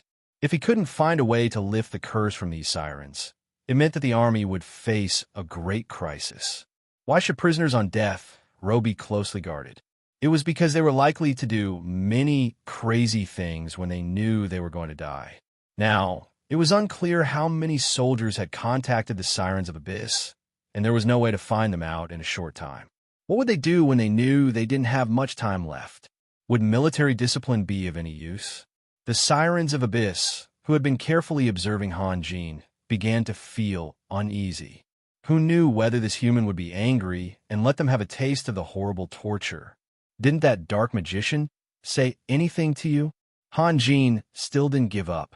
My lord, that prodder was only interested in our bodies, one of the Sirens of Abyss answered. Then she saw the coldness in Han Jin's eyes. You let me down, Han Jin said slowly. Hearing Han Jin's words, the Sirens of Abyss were suddenly in a mess. Few people could face death calmly. At least these Sirens of Abyss couldn't. The surrounding night stepped forward at the same time. The heavy roar of their footsteps was incomparably solemn at this time. The Sirens of Abyss immediately became silent. Suddenly, one of the two Sirens of Abyss, standing in front of Han Jin, jumped up and pointed at a young siren who was hiding among the Sirens of Abyss. It seemed that she hadn't reached puberty yet, and she quickly said something. What are you talking to her about? Han Jin frowned. The feeling of not being able to understand the language of the Sirens of Abyss made him very uncomfortable. The Siren of Abyss hurriedly said, Prodder likes her very much. I'm asking her if Prodder said anything to her. Hearing her words, Han Jin felt a little hope in his heart. He waved to the Siren of Abyss. A knight immediately led the siren to Han Jin. Does Prodder look for you often? Han Jin looked at the shivering witch in front of him and tried to soften his tone. Not very often. The young demon girl stammered. What did he say to you? Han Jin asked. Said a lot. Which one do you want to know, my lord? The demoness looked very confused. Han Jin couldn't help but pause for a moment. Only then did he realize that he was a bit too anxious. If it were anyone else, they wouldn't be able to answer such a question. Did Merit ever mention anything about the curse to you? No. The demonic woman shook her head. Is there anything special around him? Han Jin asked. The rest of the abyssal sirens pricked up their ears nervously. From Han Jin's words, they knew that if he couldn't find a way to lift the curse from them, he wouldn't let them go. The young demon girl thought for a moment and said, He told me that his magic staff was made from the spine of an abyssal rotten snake, and that it has some special effects. Han Jin looked at Guevara. He knew nothing about abyssal creatures, so he didn't know what special effects the spine of a rotten snake had. Guevara shook his head and said, A magic staff made from the spine of a rotten snake can enhance some dark magic, but has nothing to do with lifting curses. Anything else? Think about it carefully. Han Jin asked the young demon girl again. He pointed at the large group of abyssal sirens and said, The lives of your companions are in your hands. If you can't think of anything useful, you should know what will happen to you, right? The young demon girl couldn't help but look back. She saw the hopeful eyes of her companions, which made her even more nervous. She frowned and racked her brains. Time passed minute by minute. It was so quiet that even the sound of a needle dropping on the ground could be heard clearly. In fact, the surrounding soldiers were also nervous. For the abyssal sirens, they would die if they couldn't find a way to lift the curse. For the soldiers, it was only a matter of time before they died. Han Jin didn't urge them. He just looked at the young demon girl quietly. Han Jin clearly realized that this might be the last hope to lift the curse. After a long time, the young demon girl finally said, He seems to have a very big crystal in his room. Crystal? Han Jin was a little disappointed. What was the use of a crystal, no matter how big it was? Could a ton of crystal be lifted to lift the curse? However, Han Jin didn't show any signs of impatience. Instead, he continued to speak in a gentle tone. Anything else? At this moment, Guevara's expression changed as if he suddenly thought of something. He asked, What kind of crystal? It's about this big. The young demon girl gestured with her hands. This crystal is very strange. The rest of it is white except for the one in the middle. It's pink, and it looks like a flowing liquid. Hearing this, Guevara's expression became a little nervous. Did he tell you the name of the crystal? The young demon girl thought hard and said with uncertainty, I think it's called Pori, purifying something crystal. I don't remember. Purifying crystal? Yes, yes, that's the name. The young demon girl nodded quickly. Guevara let out a long sigh. This dark magician is not simple. He actually has such a thing. What's the use of this crystal? Hanjin looked at Guevara's relieved expression and couldn't help but ask. The purifying crystal has many uses. But for now, the most useful thing for us is that it can lift the curse. Guevara said with a smile. Really? Even with Hanjin's steadiness, he couldn't help but stand up. Of course it's true. We have to hurry up and plan. After all, we don't know when the curse will break out. Hanjin called the two abyssal sirens to one side and asked in a low voice. The two abyssal sirens thought for a while and answered Hanjin. Hanjin's expression became even uglier. Leger walked over and asked in a low voice, What's wrong? Repeat what you just said. Hanjin smiled bitterly. About a few thousand people, one of the abyssal sirens said timidly. What few thousand people? Leger didn't understand. Since we occupied Nuremberg until now, thousands of soldiers have come into contact with them. The situation was especially serious in Nuremberg. They just said that they couldn't rest for the whole day and night. Leger was stunned. After a while, he suddenly roared angrily. Are those guys in the military law team idiots? What did Lang Ning do? I gave the Legion to him, and this is how he repaid me. The surrounding knight's expression changed greatly. If the two highest leaders of the Legion had conflicts with each other, it would have a fatal impact on the Legion. This has nothing to do with Lang Ning. He already has a heavy responsibility. How can he have the energy to care about other things? Besides, some things can't be investigated by the public. These soldiers are covering for each other. How can Lang Ning know what happened? When we came over just now, didn't someone also want to pass on a message? Leger didn't say anything. Only his chest was heaving violently. Why did the curse break out only in a few dozen people? Guevara suddenly asked. If there are really thousands of people and they all pass through the Titan Konjac area, they should break out at the same time. It should be because they have come into contact with the abyssal sirens more than once. Hanjin said slowly. It's hard to find out about other people, but General Paul is very famous. He even knows them. Guevara's gaze fell on an abyssal siren. The abyssal siren whispered, General Paul comes to us every day. Because of him, we can eat decent food. We are very grateful to him. Guevara couldn't help but sigh. This was a sin from heaven that could be defied, but a sin brought on by oneself was the hardest to bear. Leger, I think we should change our plan, Hanjin said slowly. What should we do? We don't have time to attack Rhine City. Why don't we find a way to pass through and attack Black Raven City directly? Hanjin paused. The curse of the touch of corrosion can break out at any time. We must occupy Black Raven City as soon as possible and get that purifying crystal. Hanjin's last few words were a little loud, and some soldiers heard it. One of them stood up recklessly and shouted, Young Marshal, are we going to attack Black Raven City? Young Marshal, let us be the vanguard. Damn it, I'm cursed anyway. Let's fight those despicable bastards. Among the night, one of them got down on one knee. Young Marshal, please give me a chance to atone for my sins. A moment ago, the atmosphere had been gloomy, but now it had become turbulent. The knights couldn't stop them no matter how loudly they reprimanded them. In fact, the reason was simple. They would die sooner or later if they were cursed. If they could conquer Black Raven City and seize the purifying crystal, they might be able to lift the curse. This was their last chance, and it was worth it for them to risk everything. Young Marshal, Young Marshal. The soldiers' roars were louder than the previous one. Hanjin and Leger didn't expect such a change. It took them a while to react. Hanjin's face finally relaxed. He remembered a saying, misfortune may be a blessing in disguise. Leger raised his arm and motioned for the soldiers to stop shouting. He then said to a knight, pass on my order. All commanders and captains are to come to my tent immediately. Yes, Young Marshal, the knight answered.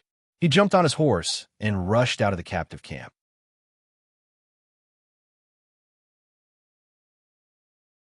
Chapter 141. The generals all agreed with Leger's change of plan, and the whole camp quickly began to move. Han Jin pointed out a few more Taurens and evil eyes and carefully interrogated them, hoping to get the information he wanted from the captives. In terms of language, there was no problem. The abyssal race was composed of more than a dozen different races, and their languages were naturally different. In order to organize them all, the first thing to solve was the language problem, because it was too difficult to be proficient in more than a dozen languages. The most convenient way was to set one language as the official language. After careful consideration, the leaders of the abyssal race finally chose the human language. Humans were by no means the most powerful race, but they had a big advantage in terms of numbers. Whether it was the desert, the sea, the mountains, or the underground, human figures could be seen everywhere. Moreover, the leaders of the abyssal race were not willing to stay dormant underground. They wanted to extend their tentacles to the surface. If they could learn the human language, they would not have to worry about communication problems wherever they went. Han Jin would not make common-sense mistakes. First, he interrogated the captives separately, then put their confessions together to analyze which ones were credible and which ones were fabricated. He would reward those who deserved it, punish those who deserved it, and kill those who deserved it. Then, he would interrogate the captives again. Lying was not easy because the things described in the lie did not exist. Therefore, it was often difficult for people to remember which lies they had told. After a period of time, if the same question was asked again, the answers would definitely be different. In the end, Han Jin came to the conclusion that there were only two ways to reach Black Raven City. The shortest way was through Rhine City, and it was a difficult journey. The other way was farther, and they had to go through a canyon that was more than 10 miles long. However, after the canyon, there was a flat plain. Han Jin preferred the second way.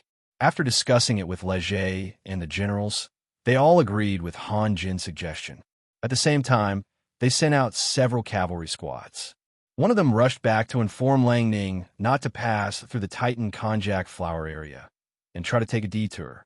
The rest of the cavalry squads rushed to the canyon to investigate carefully.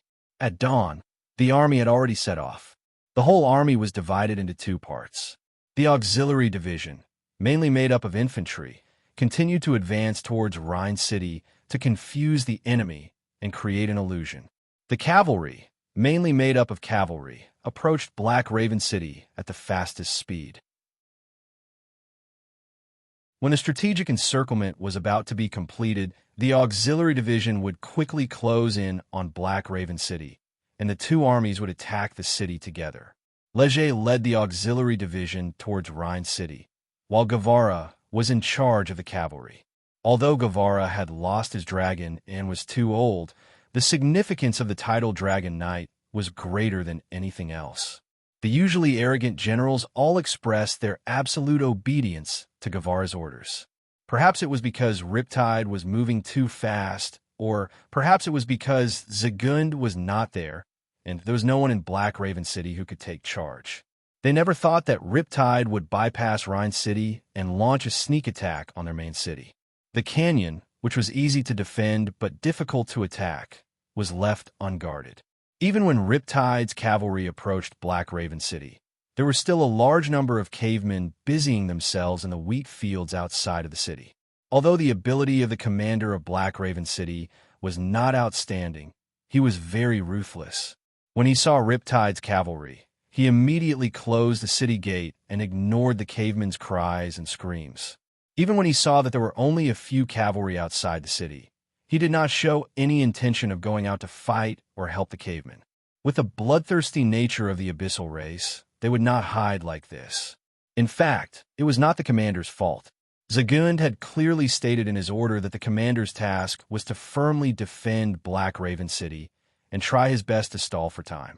He was not allowed to go out to fight under any circumstances. Therefore, the commander withdrew all his troops into Black Raven City early. There were only two strategic priorities: to defend Black Raven City and stall for time. There was no need to consider anything else. After noon, a large number of cavalry arrived outside Black Raven City. At dusk, dense infantry phalanxes appeared on the horizon. Soon after, Black Raven City was completely surrounded. Although Han Jin had been following the army with the 4 magic crystal cannons carried by the giant turtle, he was not in a hurry to attack the city.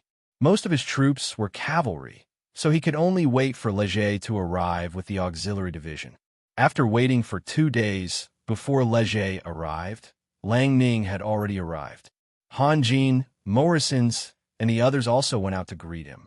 They were surprised to find that Lang Ning's temperament had changed greatly after only 7 or 8 days. He was full of melancholy. It should be noted that when Lang Ning was about to be hanged, he was still full of energy. After greeting the generals, Lang Ning was not in a hurry to rest. Instead, he followed Han Jin and the others out. Han Jin understood that Lang Ning had something to say, so he led Lang Ning to a more remote place. Seeing that there was no one around, he asked with concern, "What happened?" "I had a quarrel with the young marshal." Lang Ning smiled bitterly. "To be exact, it was not a quarrel. The young marshal scolded me, so I had to defend myself." "Why?" "It was because of those cavemen." Lang Ning sighed. "I had ordered that no one should tell anyone about it. I was going to explain it to the young marshal later, but some guys... Damn it, this is the first time I've heard you scold someone." Han Jin looked a little helpless. He could not say anything bad about Leger, but he also could not comfort Lang Ning, who had been wronged. "Have you solved the problem in Nuremberg?" "Yes." "How did you solve it?" "It was easy. Zagund had not built Nuremberg for long enough for them to dig large underground tunnels. Besides, the water level in Nuremberg was more than 80 meters, and the tunnels dug by the cavemen were not that deep. So I sealed all the wells in the city first, and then set a fire to force the cavemen to hide in the tunnels. At the same time, I sent people to block the Rhine River and divert the water from the Rhine River to Nuremberg. Maybe some cavemen had a way to deal with the water flowing into the tunnels, but they certainly could not find food." Lang Ning paused for a moment. But what?" "The young marshal said that I was a butcher, and that I would..." Lang Ning could not continue. "Raphael, tell me, did I really do something wrong?" "You didn't do anything wrong. Have you forgotten? I had the same opinion as you at that time. So the young marshal was wrong." "Well, this kind of problem can't be judged simply by right and wrong," Han Jin said vaguely. "Everyone's views on things can't be the same. For example, Leger couldn't accept the cavemen. In fact, Sunier and Morrison's couldn't accept it either. But Mr. Gustav will support us." Lang Ning smiled bitterly and shook his head. In his mind, Leger's support was far from enough to offset Leger's rejection. If he could reach a compromise with Leger and restore their relationship to how it was before, he would rather not have anyone's support. Leger's trust alone was enough. "Has anyone in your cavalry suffered from the curse?" Han Jin changed the topic. "No. When I got your news, I deliberately bypassed the Titan Konjak area." Lang Ning looked a little ashamed. "It's all my fault. I really didn't expect the soldiers to dare to do such a thing. What's so strange about it? Soldiers are also people. Besides, it was the sirens who took the initiative to seduce them, who could control themselves." Han Jin said with a smile. "To be honest, if I didn't have some scruples, I might have been cursed as well." "Are you sure?" Lang Ning also laughed. "If you say that you would also fool around with the sirens, I definitely won't believe it. If it was Morrison's..." "Ha!" Han Jin's expression changed. What Lang Ning said was very possible. For the soldiers, Morrison's was Leger's close comrade. They treated Morrison's with great respect. If Morrison's really wanted to do something, no one would stop him. "What?" Lang Ning noticed the change in Han Jin and was shocked. I don't know. I didn't ask him. I'm just joking with you. He won't do that." Lang Ning explained with a smile. "Let's talk about it later." Han Jin thought for a while. "When will Leger's army arrive?" "They should arrive tomorrow."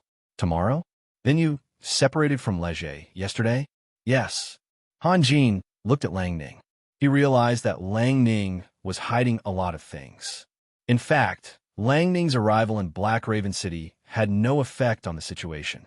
The key was what made him unable to overcome the short period of 2 days and had to come here first. Had Legé's attitude towards Lang Ning become so bad? What's wrong? Lang Ning asked curiously. You can't stay with Legé anymore. Lang Ning's face suddenly turned pale. He forced a smile and said, No, I wanted to come here first to observe the situation in Black Raven City. Han Jin fell in a deep thought. He felt that Legé's behavior was always full of contradictions. He had seen Legé fight with others. It was no exaggeration to say that he was a ruthless thief. But why did Legé become so weak when it came to this? He was even willing to fall out with his most trusted general? His work experience told him that there was no change in the world without a reason. Every change was traceable. Lang Ning saw that Han Jin was deep in thought, so he didn't disturb Han Jin. Instead, he quietly took a step back. The purpose of his visit to Han Jin was to ask Han Jin for help. Gradually, a person appeared in Han Jin's mind. The Knight of Conrad. When Legé acted in the name of a thief, he only represented himself. Therefore, he did whatever he wanted without any scruples. When he commanded the army, he became Conrad's shadow. From the beginning to the end, he tried his best to act in accordance with the style of the Knight of Conrad. He didn't allow anything to affect the reputation of Riptide, which was also his father's reputation. He would never allow anyone to tarnish it. Han Jin understood many things. For example, why did Legé become so crazy when he saw his father's coffin being insulted? It was because Conrad was a knight who cherished his reputation more than his own life. His style had been branded in Legé's mind. Later, he refused to command the army with all kinds of excuses. Even if he did reluctantly accept it, he left most of the military affairs to Lang Ning and did almost nothing himself, because deep down in his heart, he did not want to live in his father's shadow. He wanted to be the real him.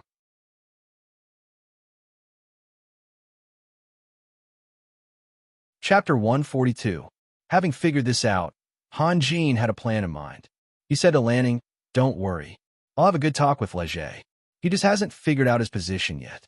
Now that things have come to this, showing mercy to the enemy is like digging your own grave. Although Lanning was still worried, he could only nod after hearing Han Jin's words. I hope Legé will listen to you. Otherwise, I really don't know what to do next. Looking at Lanning's worried face, Han Jin comforted him with a smile. It's a matter of life and death for everyone. Legé will understand your decision sooner or later. And no matter what, Sir and I will support you. How do you think we should fight this war? Han Jin felt that he could not let Lanning continue to be depressed like this, so he changed the topic to one that might interest Lanning. As expected, Lanning's spirit was lifted at the mention of war. Zagund is trying to wear us down with the curse. He is indeed a very vicious man, but on the other hand, it proves that he can't come back to help us. No matter how we fight this war, we will win. It's just a matter of time. Han Jin shook his head. What we lack is time. No one knows when the curse will break out. It could be tomorrow or a few hours later. So we have to get that purifying crystal as soon as possible. Lanning's eyebrows knitted tightly. If so, we can only attack by force. There will be a lot of casualties. No matter how big the casualties are, it's still better than thousands of people being cursed at the same time. Just look at the expressions of the soldiers. That night, when the crowd was in a frenzy, Han Jin realized that people's hearts could be used. So he specially arranged people to spread the news that many people in the army were cursed, and the only way to lift the curse was to conquer Black Raven City and get the purifying crystal. Just as Han Jin had expected, the soldiers turned pale with fright after hearing the news. Then, they became extremely enthusiastic about the upcoming battle. If not for the generals restraining them, a large portion of them would have already rushed to the city walls. Actually, if one thought about it from another perspective, it was not difficult to understand at all. They were carrying a curse that could break out at any time. This was certainly despairing, but the glimmer of hope that Han Jin gave them was like a spark that fell into boiling oil, completely igniting their enthusiasm for battle. Everyone was waiting anxiously for the bugle horn to signal the attack. At this moment, even Gavara, who had been on the battlefield for a long time, was surprised by the strength of this army. If this army could maintain this state, Guevara dared to say that he would be able to build the Riptide Regiment into a fearless army of steel in a short period of time. Assault? Ronning looked at Hanjin. Is there any other way? As soon as Leger arrives, we have to attack. If we wait any longer, the soldiers will probably go out of control. Hanjin looked at the army worriedly. At this moment, there was a slight commotion in the army, but it was quickly suppressed by the officers who led the army. In fact, the officers were also anxious. There was a deadly sword hanging over their heads, but they did not know when it would fall. This feeling was like a heavy boulder, suffocating everyone. If thousands of fully armed soldiers standing together could create a huge pressure on the opposite side, then what about thousands of eyes that could devour people? The commander of Black Raven City, Cheryl, had just poked his head out of the city wall when he felt as if he had bumped into a huge, invisible wall. His heart trembled, and at the same time, he felt a chilly wind blowing at the back of his head. Damn it! What kind of people were they? Why did they look so much more bloody than the Minotaurs? Cheryl muttered in his heart, but he did not want to face so many murderous eyes, so he quickly retracted his head. If eyes could kill, Cheryl would have been riddled with holes long ago. The sun gradually disappeared from the ground, and a bright moon rose in the opposite direction. It was reasonable to say that this kind of weather with high visibility was good for defense, but the soldiers of Black Raven City felt extremely depressed. The reason was simple. The army on the opposite side had been standing still since dusk. This kind of silence was even more shocking than the clamor of a normal siege. At noon the next day, Leger finally arrived at Black Raven City with his army. Seeing the arrival of the main force, all the officers were relieved. Hanjin and the others went out to greet Leger. The first thing Leger said when he jumped down from his horse was, "What's the situation like?" However, he did not look at Ronning, who was standing not far away. Hanjin looked at Ronning, who was standing still, and could not help but sigh in his heart. But at this time, he could not say anything. Everything could only wait until Black Raven City was conquered. Although the soldiers behind Leger had just traveled a long way, and there was a trace of fatigue on their faces, their morale was not low at all. The low-ranking soldiers asked the leading officers one after another. Everyone's words had only one meaning. That is, when will the siege begin? When will the siege begin? Leger asked Hanjin. This was also the question he wanted to ask. Now, Hanjin narrowed his eyes and looked at Black Raven City, which was close at hand. After conquering this city, he would be involved in the whirlpool of war on the continent. Now, Leger's travel-worn face showed a trace of surprise. Don't you want to let the soldiers rest first? There's no time. The sooner we conquer Black Raven City, the less danger everyone will be in. Although Hanjin did not know much about military affairs, he understood the principle that tired soldiers should not be used. However, there was no better way at the moment. Fortunately, the soldiers' morale was high, which made up for the lack of rest. The surrounding generals also showed a look of approval. Since Hanjin had found out the cause of the curse, these arrogant generals no longer dared to look down on this young man. Good. Leger no longer hesitated and immediately gave the order to assemble. The generals all returned to their own armies. As the orders were passed down, the tens of thousands of soldiers began to move slowly in an orderly manner. The moment Leger arrived at the city, Cheryl felt that something was wrong. With so many soldiers, it was impossible for him to resist such a large force. Of course, the premise was that the soldiers on the other side had to be prepared to die. Sieging a city wasn't a simple battle of close combat. If the person at the front was brave enough, then he might be able to miraculously survive. However, if the person at the front wasn't strong enough, then there was no hope for him to survive. Cheryl was not a man with an undeserved reputation. After discovering the enemy's reinforcements had arrived, Cheryl made a series of countermeasures. However, just as he calmly gave out orders, he suddenly realized that the enemy below the city had begun to move. Were they crazy? This was Cheryl's first reaction. Then, he became nervous. What were they going to do? Why would they let a group of soldiers who had traveled a long way to get here not rest and directly participate in such a fierce battle? Was the enemy's commander even human? Impossible. Cheryl comforted himself in his heart. Even if they wanted to die, they wouldn't be in such a hurry. The enemy should just be pretending to attack and using pressure to make me submit.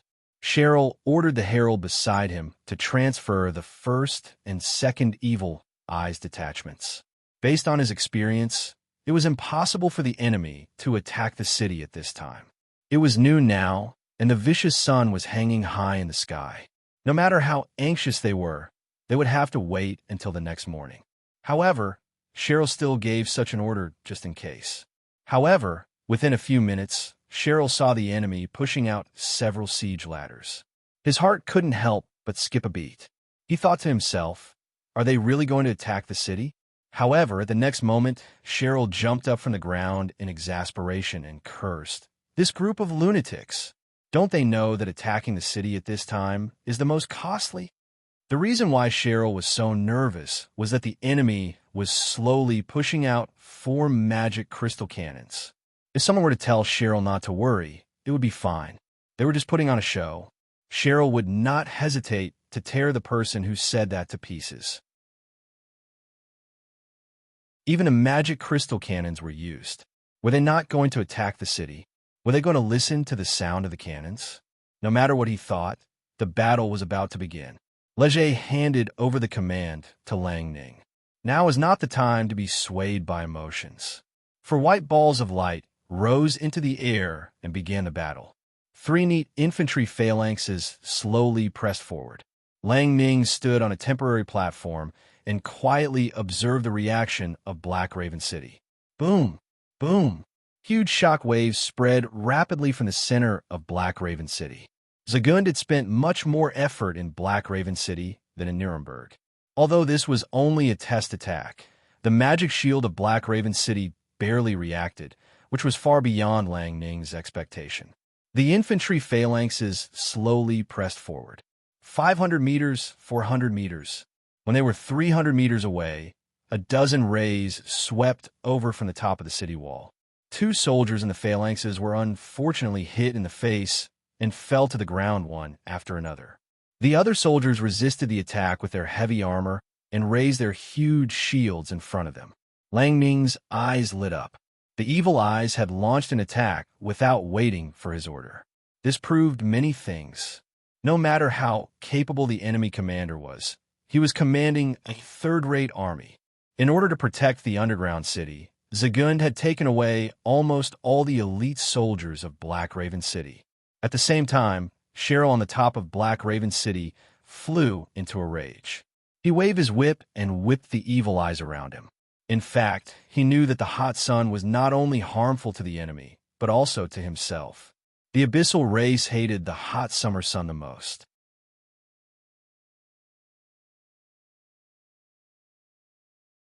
Chapter 143. The 4 magic crystal cannons kept roaring. In contrast, Black Raven City looked very calm, which was decided by the style of its owner. Zagund believed that the best defense was offense. His old rival, Bismarck, was good at consuming the enemy's strength through defense. Therefore, Black Raven City didn't even have a single magic crystal cannon, while Bismarck's capital, the Holy Crown City, had more than 50 magic crystal cannons. If they were to attack the Holy Crown City, the 4 magic crystal cannons would be nothing at all. They would be turned into powder in the blink of an eye. Black Raven City was much more passive. It could only bear the attacks silently and was powerless to fight back. When the infantry phalanx was 200 meters away, the evil eyes on the city wall finally launched a volley. The sporadic light beams didn't have much power, but when hundreds of thousands of light beams gathered together, the strange red light became particularly dazzling, even brighter than the sun. Under the cover of the light beams, the huge shields in the hands of the soldiers began to melt at a speed that was visible to the naked eye. Then, the light beams penetrated the shields and hit the soldiers, melting their bodies one by one. With only one volley, Riptide had lost hundreds of soldiers. However, the phalanx of soldiers was still moving forward slowly with an amazing momentum. They were like a huge, fierce beast, trying to fight the enemy at all costs. The second volley of the evil eyes fell on another infantry phalanx, and also took hundreds of lives. Unfortunately, Riptide's morale had been completely stirred up. Moreover, many of the soldiers in the vanguard were cursed. This kind of blow stimulated their thirst for blood. Killing the enemy should be a very pleasant thing, but every time Cheryl ordered a volley, he would feel a chill in his heart. The Evil Eye's attack power was much stronger than that of ordinary archers. However, if they wanted to kill the soldiers hiding behind the huge shields, they had to work hard to maintain their light beams. It took time for the light beams to melt the huge shields, melt the iron armors, and kill a large number of soldiers.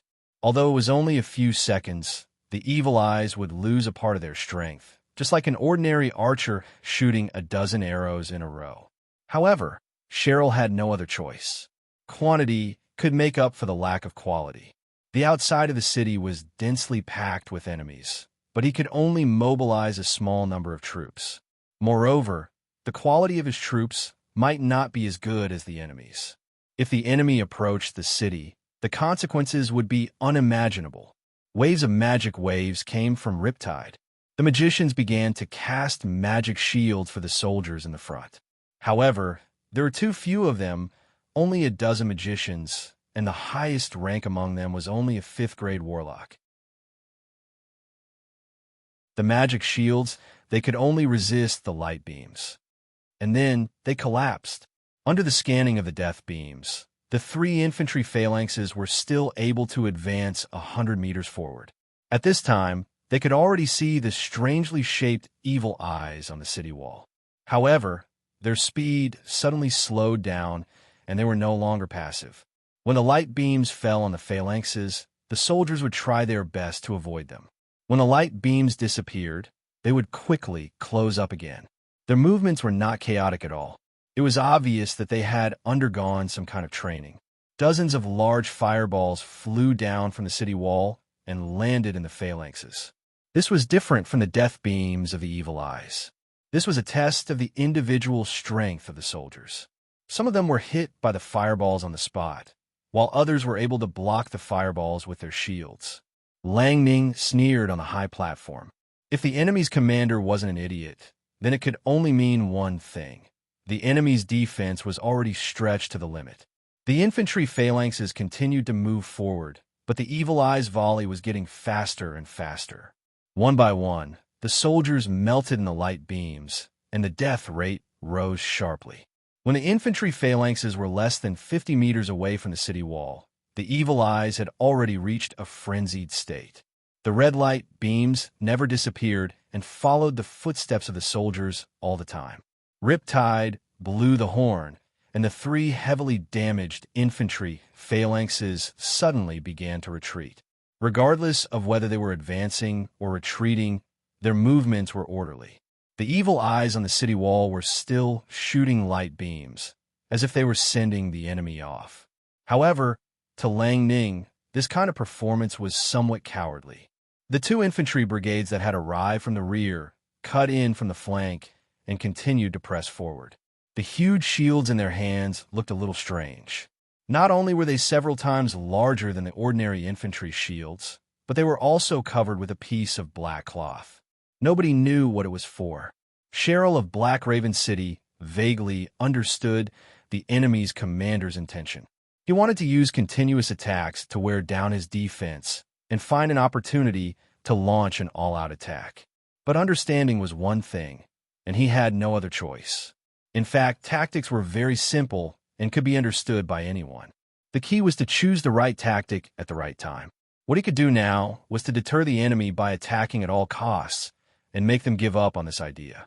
When the 2 infantry phalanxes were only 200 meters away, Cheryl ordered all the Evil Eyes to launch a volley. A shocking scene occurred. When the light beams fell on the infantry phalanxes, the huge black cloth instantly turned into ashes, revealing countless huge shields that were as smooth as mirrors. In fact, those shields were mirrors. When Lang Ning decided to attack Black Raven City, he had already realized that he would have to fight the Evil Eyes and the Devil Snakes sooner or later. If he didn't make some preparations in secret, he wouldn't be Lang Ning. The volley of thousands of Evil Eyes was all reflected back. Coincidentally, from magic cannonballs fell on the defensive magic formation at the same time. The light shield formed by the formation suddenly trembled violently. No matter how strong a magic formation was, it had its limits. Otherwise, as long as a magic formation was built, it would be invincible. "Stop! Stop!" Cheryl screamed. In the battle just now, the evil eyes had already developed a habit of continuously shooting rays.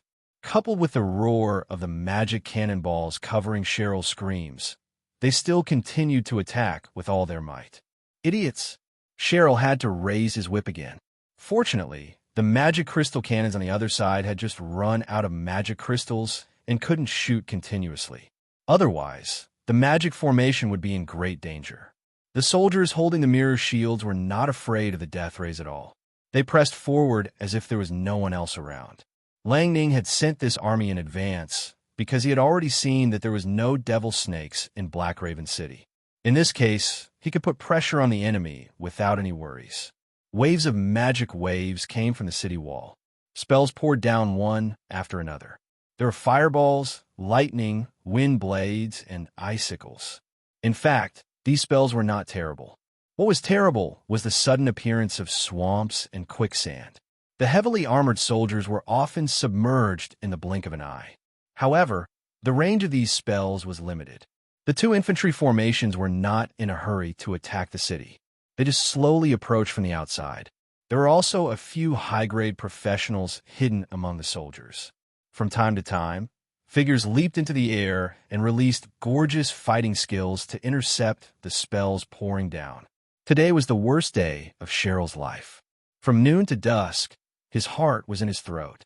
The enemy had taken turns to attack, and he didn't dare to relax for a moment. He couldn't remember how many times he had forced the enemy to retreat. The reason why he said he had forced them to retreat was because he knew that the enemy was only feinting. However, if his counterattack was not sharp enough to pose a threat to the enemy, the feint would immediately become a real attack. No matter how capable he was, as a general who had followed Zagun for many years, he had too many reasons to judge that today was the day of the final battle. However, he couldn't understand why, nor could he find a way to deal with it. The forces in his hands were too limited. When the sun set below the horizon, Lang Ning sent the mirror shield infantrymen, who had rested for 2 hours, to the battlefield again.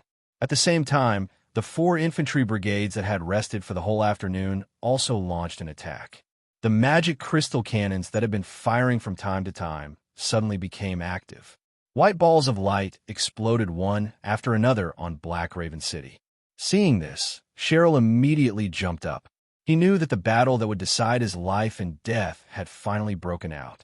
However, when he turned around and looked behind him, he saw that the thousands of evil eyes were already exhausted and couldn't shoot anymore. The Minotaurs were still energetic, but if they lost the city wall, they wouldn't be able to withstand the attack of tens of thousands of people. He had left a reserve team of about 400 evil eyes and more than 100 devil snakes. Could they withstand the attack of the enemy? Cheryl only felt bitterness in his mouth. Closer, closer. Cheryl waited nervously for the enemy to enter the best shooting range. At this moment, the sky suddenly lit up. A soldier in heavy armor with a shield over his head stepped out of the formation. His body was burning with an extremely pure golden light, which was as thick as water and as bright as the morning sun. At this moment, everyone's eyes were attracted to him. The next moment, the soldier sprinted forward at an unimaginable speed, leaving a series of afterimages in the air. Although he looked like a bolt of lightning, he was much faster and more dazzling. It was as if the distance of several hundred meters didn't exist at all.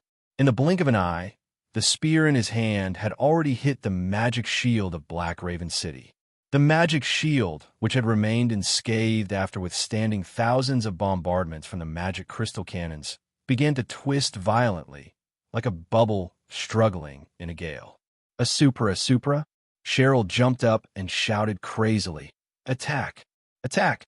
Kill him!" Rays of light shot down, and the devil snakes desperately pulled their longbows. Large fireballs, lightning, and other magic fell like raindrops. The soldier had become everyone's target. Perhaps it was because of the golden light, but the mirror shield in his hand was surprisingly strong. It wouldn't be strange if it only blocked the light of the evil eyes, but the arrows shot by the devil snakes and the magic released by the magicians were all blocked by the giant shield, which was really shocking. However, their efforts were not in vain. The strong golden light was dimming at a speed visible to the naked eye.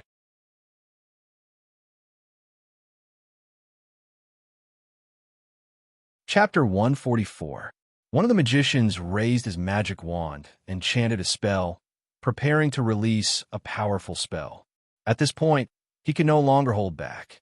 However, before he could finish his spell, he felt the hair at the back of his head being grabbed by someone. Then, he was slammed into the battlements in front of him.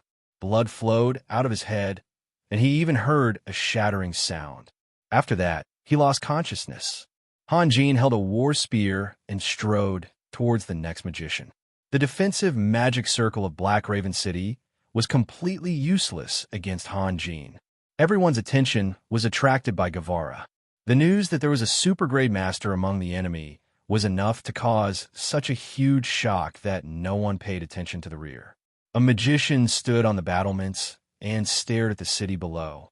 A large fireball was gradually forming in his hand, but at this moment, Han Jin walked up behind him and gave him a gentle push. The magician screamed and fell down from the battlements.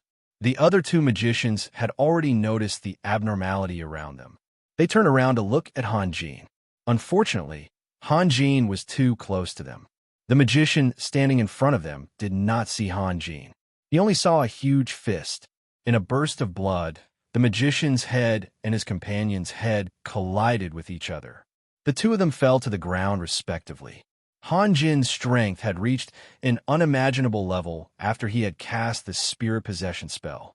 Moreover, the magician's physique was also weaker. With just one collision, a large part of their heads had caved in. The other magician also saw Han Jin. However, after fighting for an entire afternoon, he no longer had the ability to instantaneously cast any spells. Even if it was just a small fireball, he could only turn around and flee. The war spear in Han Jin's hand had already pierced through the magician's lower back.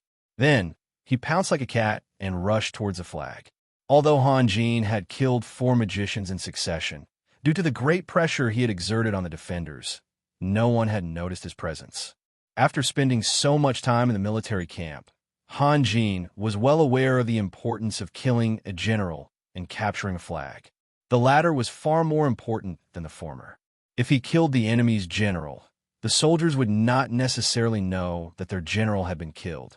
However, if he took away or cut down the enemy's flag, it would often lead to the collapse of the entire army. Perhaps because they thought it was safe here, there was not even a single guard around the flag. A large group of Taurans were all crowded around the battlements, looking down without blinking. With a sweep of his spear, Han Jin broke a sub-flag. Then, he kicked out and broke another sub-flag. He stretched out his arm and clamped the general's flag under his ribs. With a twist of his body, the general's flag, which was as thick as the rim of a bowl, was forcibly broken by him. In the next moment, Han Jin had already jumped onto the battlements and threw the general's flag out. From the corner of his eye, Cheryl saw something fluttering down not far away. He took a closer look and realized that it was his general's flag. However, he did not react at all. He was still wondering why his flag had fallen down. The warriors of Riptide cheered. The 6 phalanxes moved together and closed in on the city walls. Han Jin leaped into the air and dove straight into the group of beholders. Although his speed was not as fast as Han Jin, who was sprinting at full speed, to the beholders, Han Jin's speed was enough to cause a devastating disaster. The group of beholders felt a shadow above their heads. A person had already flown in. Han Jin swung his spear like he was swinging an iron rod. It looked like he did not have any technique, but he had both strength and speed. He swung his spear with one hand, and the range of his attack was large enough. With just a casual swing, 5 or 6 beholders were sent flying like spinning tops. Green liquid sprayed all over the sky. Enemy, kill him. The beholders were immediately thrown into chaos. A few beholders who were shooting light at the battlements were squeezed out and fell down screaming. Some of the beholders hurriedly launched attacks, but they were unable to hit Hanjin, who was constantly jumping around at close range. Instead, they hurt their own people. The situation was getting more and more chaotic. Compared to the time when he faced off against the Bloody Knight Gerald, Hanjin's energy had increased by a lot. Moreover, the effects of the three Taoist techniques were not as simple as 1+1+1. The spear in Hanjin's hand had already turned into a series of phantoms, emitting a shrill sound that made people's hearts tremble. It could be said that there was no way for him to fight back. At least, those beholders could not resist at all. The Tauren warriors rushed over with their giant axes, but Hanjin's figure moved from east to west, from south to north. Every time he jumped, he would rush into the group of beholders, making the warriors hesitate to attack. In fact, with Hanjin's current strength, the beholders could turn him into ashes with a single attack. The problem was that they did not have the chance to attack at all. However, the city wall was only so wide. Finally, a burly Tauren warrior approached Hanjin. In the midst of his angry roar, he waved his long-handled battle axe and chopped at the back of Hanjin's head. Hanjin was killing happily when he suddenly felt a sharp wind coming from the back of his head. He spun his body, dodged the Tauren's giant axe, and smashed down with his spear. Hanjin's movements were too fast. If one could stop his movements, one could clearly see that the spear in his hand had already turned into a crescent shape. That was because he had already finished his movements, but the spear was a beat slower due to air resistance. Seeing that Hanjin's attack was extremely fierce, the Tauren's expression changed. He hurriedly crossed his giant axe to block Hanjin's spear. An unexpected scene occurred.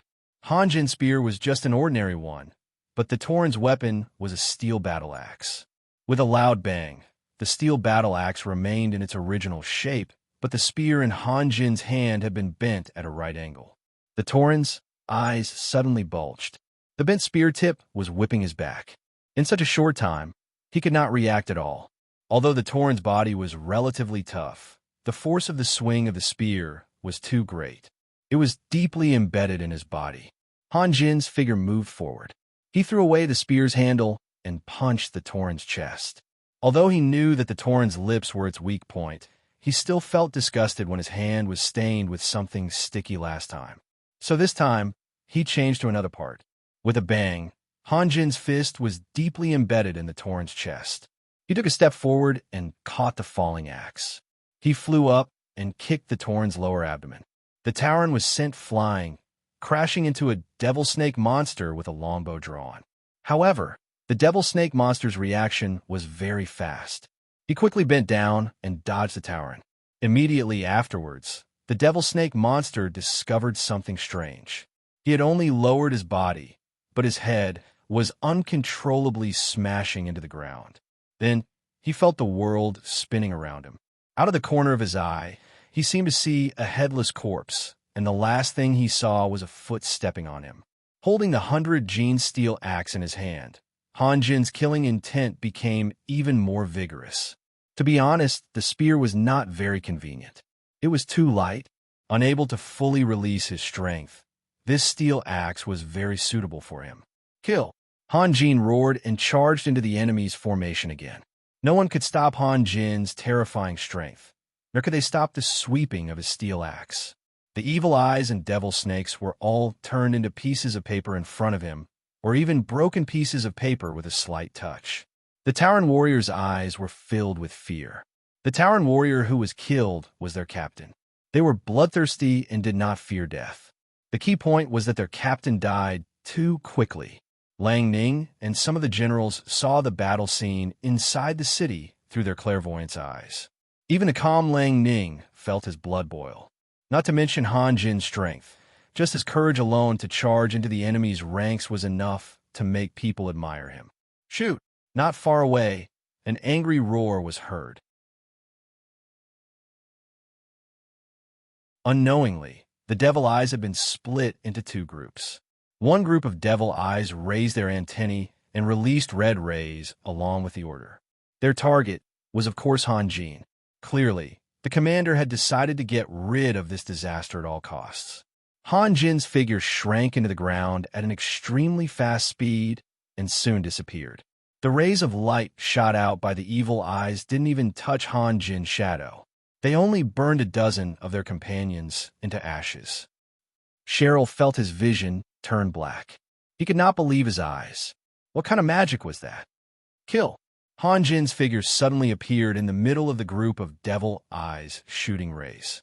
With a sweep of his axe, 3 devil eyes were cut in half. The devil eyes on the opposite side were already confused by Han Jin's attacks, and were also attacked by their companions. Their minds were on the verge of collapse. Suddenly, Han Jin appeared on the other side, and they immediately raised their antennae. At this moment, Cheryl, who was also confused, gave another order, "Kill him! Kill that bastard!" The moment the red rays shot out, Han Jin's figure disappeared again, and then appeared on the other side. He waved his axe, which was filled with the aura of death, and cut down 7 or 8 devil eyes in succession. Devil eyes were monsters that were only suitable for attacking from afar. Their duck egg-shaped bodies could not be used in close combat. Although they had a dozen antennae, they could only be used to support their bodies. It was laughable to think that they could use their antennae to attack others. If the army of devil eyes were to be attacked by the warriors, it would undoubtedly be a devastating disaster. Cheryl also knew this, but he did not expect the enemy to sneak into the city silently. It was too late to change the formation now. On the other side, the devil eyes on the other side were in a panic. This time, dozens of devil eyes had been killed by their companions. When they saw Han Jin appear on the opposite side, they instinctively raised their antennae and launched an attack. Something irreversible had happened. The devil eyes on the other side were already terrified of Han Jin, and now they were attacked by their companions. One of the devil eyes was on the verge of madness. He raised his antennae and used rays to attack his companions. More and more devil eyes followed suit, and more devil eyes joined in the counterattack. When the other devil eye saw its companion attacking it for no reason, it was furious. It did not care whether Han Jin had disappeared or not, and attacked even more fiercely. The defensive shield of Black Raven City was under attack, and the devil eyes on the city wall began to kill each other. What was even more incredible was that several rays hit Cheryl not far away. Cheryl stretched out his trembling hand and pointed at the devil eyes, but he could not even say a word. His body slumped to the ground. Although the injury was not fatal, it was far beyond what he could bear.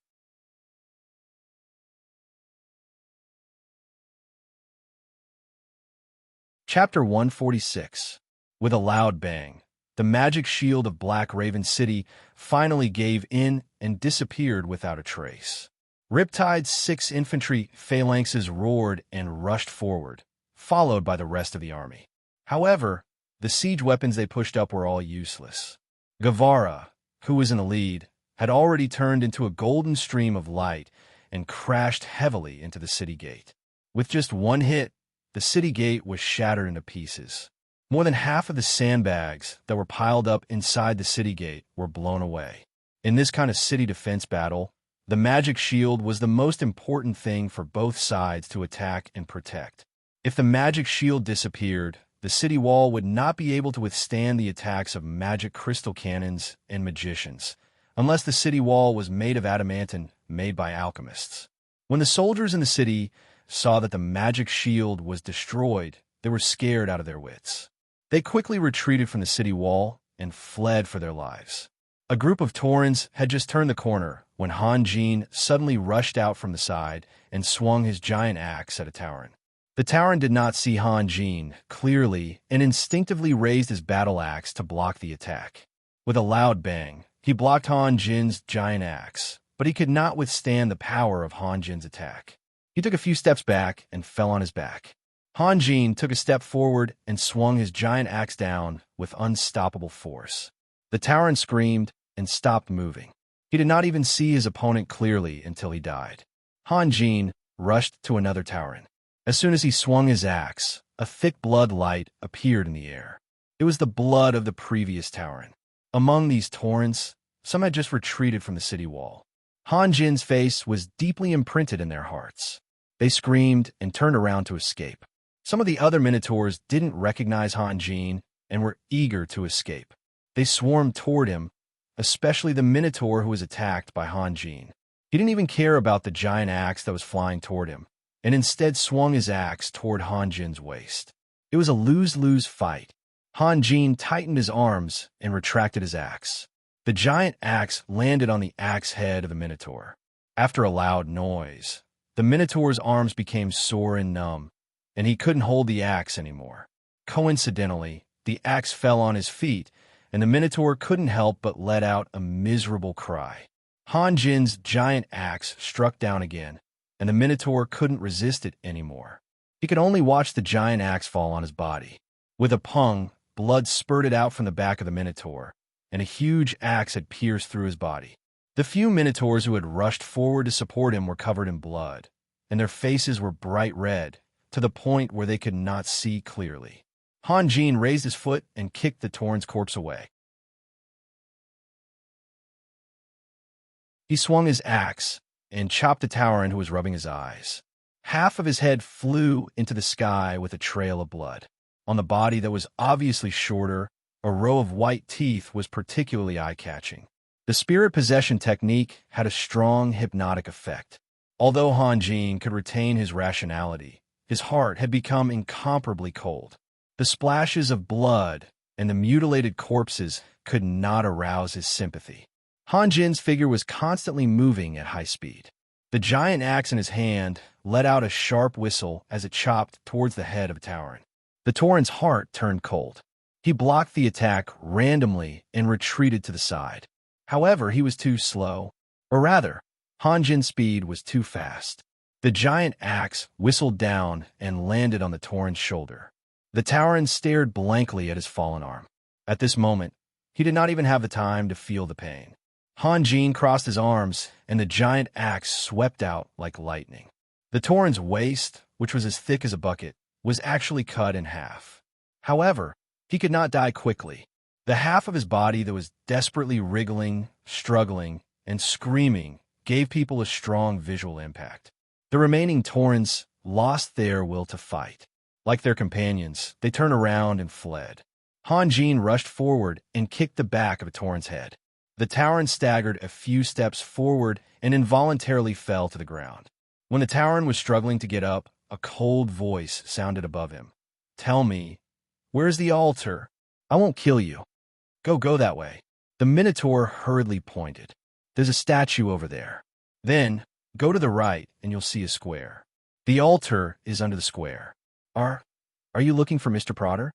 Han Jin was a man of his words. He ignored the Tauren and walked straight in the direction the Tauren had pointed out. The streets were in chaos.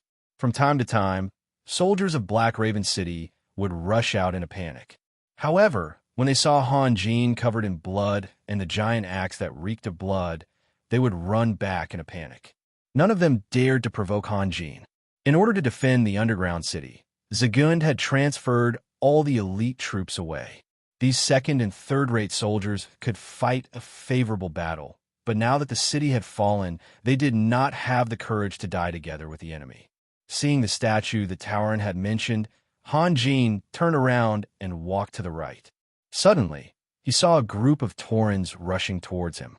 In his impression, Taurens were at most wearing soft armor because of their strong bodies. However, this group of Taurens in front of him was wearing heavy armor. They were much stronger than human soldiers, and the weight of their heavy armor was far beyond the limits of ordinary human soldiers. When they ran, they were like a group of human-shaped tanks. The leader of the Tauren saw Han Jin at the same time and roared, "Kill him!" A giant axe came down like a flash of lightning. However, it was not the Tauren's axe, but Han Jin's attack. This was a very despicable act of stealing the show. The Tauren's expression was obviously startled. According to his habit, after shouting, the human opposite him would immediately turn around and run away. Then, he would lead his men to chase after him. He really could not understand how things had turned out this way. However, Han Jin's axe had already arrived. The Tauren had no choice but to block Han Jin's attack with his own giant axe. If someone had been observing Han Jin's battle from the beginning to the end, they would have noticed something very strange. The Tauren, who was known for their ferocity, would always subconsciously choose to block Han Jin's attacks. There was no other reason than that Han Jin's speed was too fast and his strength was too fierce. With a loud bang, a ball of flame bloomed between the two axes. The Minotaur's legs went soft, and his ashen face suddenly turned pale. Meanwhile, the axes in Han Jin's hands were thrown into the air, and even his body was thrown into the air. In the end, Han Jin had to somersault a few times in the air before he was able to get rid of the force of the axes and land on the ground. The scene was a bit strange. The originally ashen face had now become white face, and the originally pretty face had now become green with a hint of red. Han Jin coughed and suppressed the roiling blood in his chest as he looked coldly at the Tauren. Good, the Tauren shouted again. Han Jin had always believed in being a man of action. Moreover, the enemy had already made a request, so there was no reason to refuse. He had been too careless just now. After breaking into the city, almost none of the Tauren warriors he had encountered could stop him. He thought that all the Taurens were just SOSO, but who would have thought that he would meet a strong opponent here? However, the Tauren on the other side didn't seem to be having a good time either. In this kind of head-on collision, without any fancy moves, the defensive side naturally suffered a loss. Han Jin's body floated in the air like a wisp of smoke, and the giant axe in his hand carried the force of 1,000 caddies as it chopped down. The Tauren raised his giant axe again, and with a boom, the Tauren's body trembled. Han Jin took a few steps back and barely managed to stabilize himself. The other Taurens couldn't help but cover their ears. They never thought that just the collision of weapons could make such a loud sound. It was as if their ears were being pierced by needles. However, Han Jin's recovery speed was very fast. After all, he had hundreds of armor of energy as backup, while the Tauren was only relying on his own physical strength. Kill! Han Jin let out a roar. He took a few steps forward, and the giant axe in his hand chopped down again. The Tauren once again blocked Han Jin's attack. His body was as steady as Mount Tai, while Han Jin retreated 7 or 8 meters. Again, the Tauren shouted. Han Jin sneered. He retreated so far not only to reduce the force, but also to have enough distance to attack. Han Jin took a deep breath. His body seemed to have expanded out of thin air, and the front of his clothes became tight. His eyes narrowed slightly, and 2 beams of cold light shot out from his half-opened eyes. The mind of a Taoist who was affected by the spirit possession technique would become incomparably strong. He believed, and had to believe, that he had invincible strength. If he doubted himself, then the spirit possession technique would lose its effect. In the next moment, Han Jin's body floated forward silently, and the giant axe in his hand also fell silently. It seemed to have no power at all, but the Tauren's face changed greatly. He then raised his giant axe with a roar. No matter how intelligent the other Taurens were, this Tauren was more or less laughable. He only knew how to block and completely forgot to counterattack. However, he really couldn't accept that a human was stronger than him without releasing his Do Chi.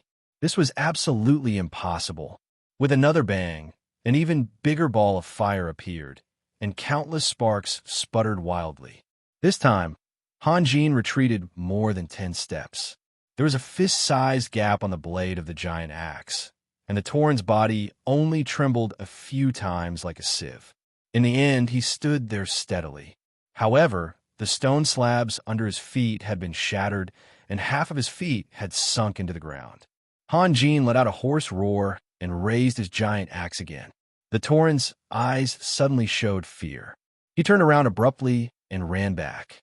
What was surprising was that his arms were still in the air, and he was still holding his battle axe in his hand. However, running in this position was extremely disadvantageous for his body's balance. As a result, he ran unsteadily and bashfully, like a little girl running away with her small feet. If he really can't stand it, he can sleep for a while and then sleep for a while. Now that he's about to collapse, That's all.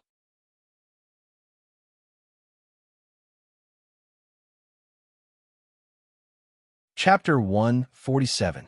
But the speed of the Minotaur's escape was far slower than Han Jin's pursuit. With just a step, Han Jin caught up from behind. The giant axe in his hand drew a shadow in the air, and with a shrill whistling sound, it slashed diagonally towards the back of the Minotaur's head. Hearing the strange sound behind him, the Minotaur subconsciously turned his head while running. As a result, he only saw a huge axe blade. He was shocked and wanted to raise his axe to block, but the joints on his arm had been shocked stiff by Han Jin's strength. He simply couldn't make any movements.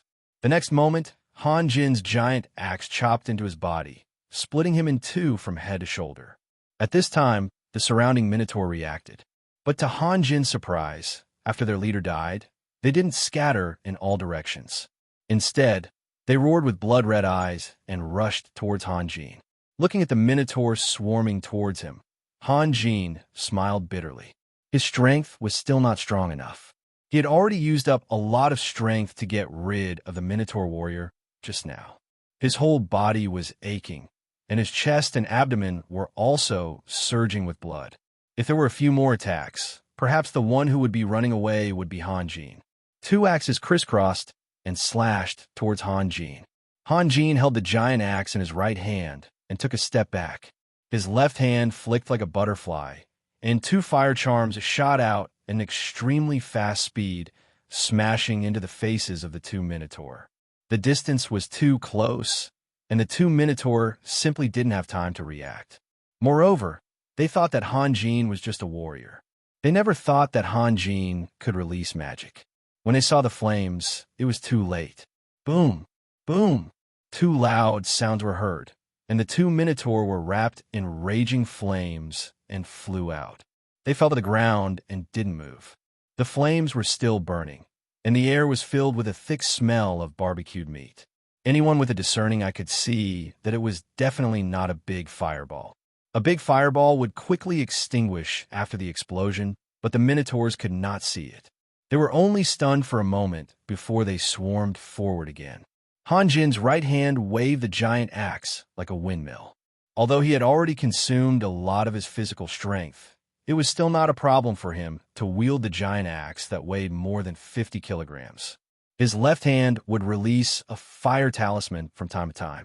In any case, he no longer needed these low-level talismans, so he could just dump them all at once. The more the Taurans fought, the more frightened they became. To be honest, they were not afraid of the giant axe in Han Jin's hand, but the big fireball that could be released without chanting scared them from the bottom of their hearts. If it was an ordinary magician releasing an attack, at least they would have some time to react, but Han Jin was releasing magic in close combat. That terrifying hand was swaying in front of their eyes. If he took one more step, he would be able to slap them in the face. At such a short distance, even if they knew that the opponent was about to release magic, they would not be able to dodge or block. Han Jin seemed to be very calm. He fought and retreated at the same time. When he had retreated more than 20 meters, there were more than a dozen Minotaurs' bodies on the street. The Minotaurs' attacks were getting more and more scattered and disheartened. At this moment, a golden stream of light flew over from afar, followed by a powerful pressure that made one's heart palpitate. The remaining Minotaurs were stunned for a moment before they screamed and turned to flee with all their might. Guevara had already taken off his helmet and stood there calmly. He looked at Han Jin from head to toe and asked with a smile of appreciation, "You're not hurt?" Han Jin smiled. "When it comes to escaping, there are not many people who can beat me." Neither of them cared about the fleeing Minotaurs, as if nothing had happened. They were just a group of small fries. Guevara also smiled. "Little guy, you have great potential. I didn't expect you to be able to disrupt their battle line." Ahem. Han Jin coughed dryly.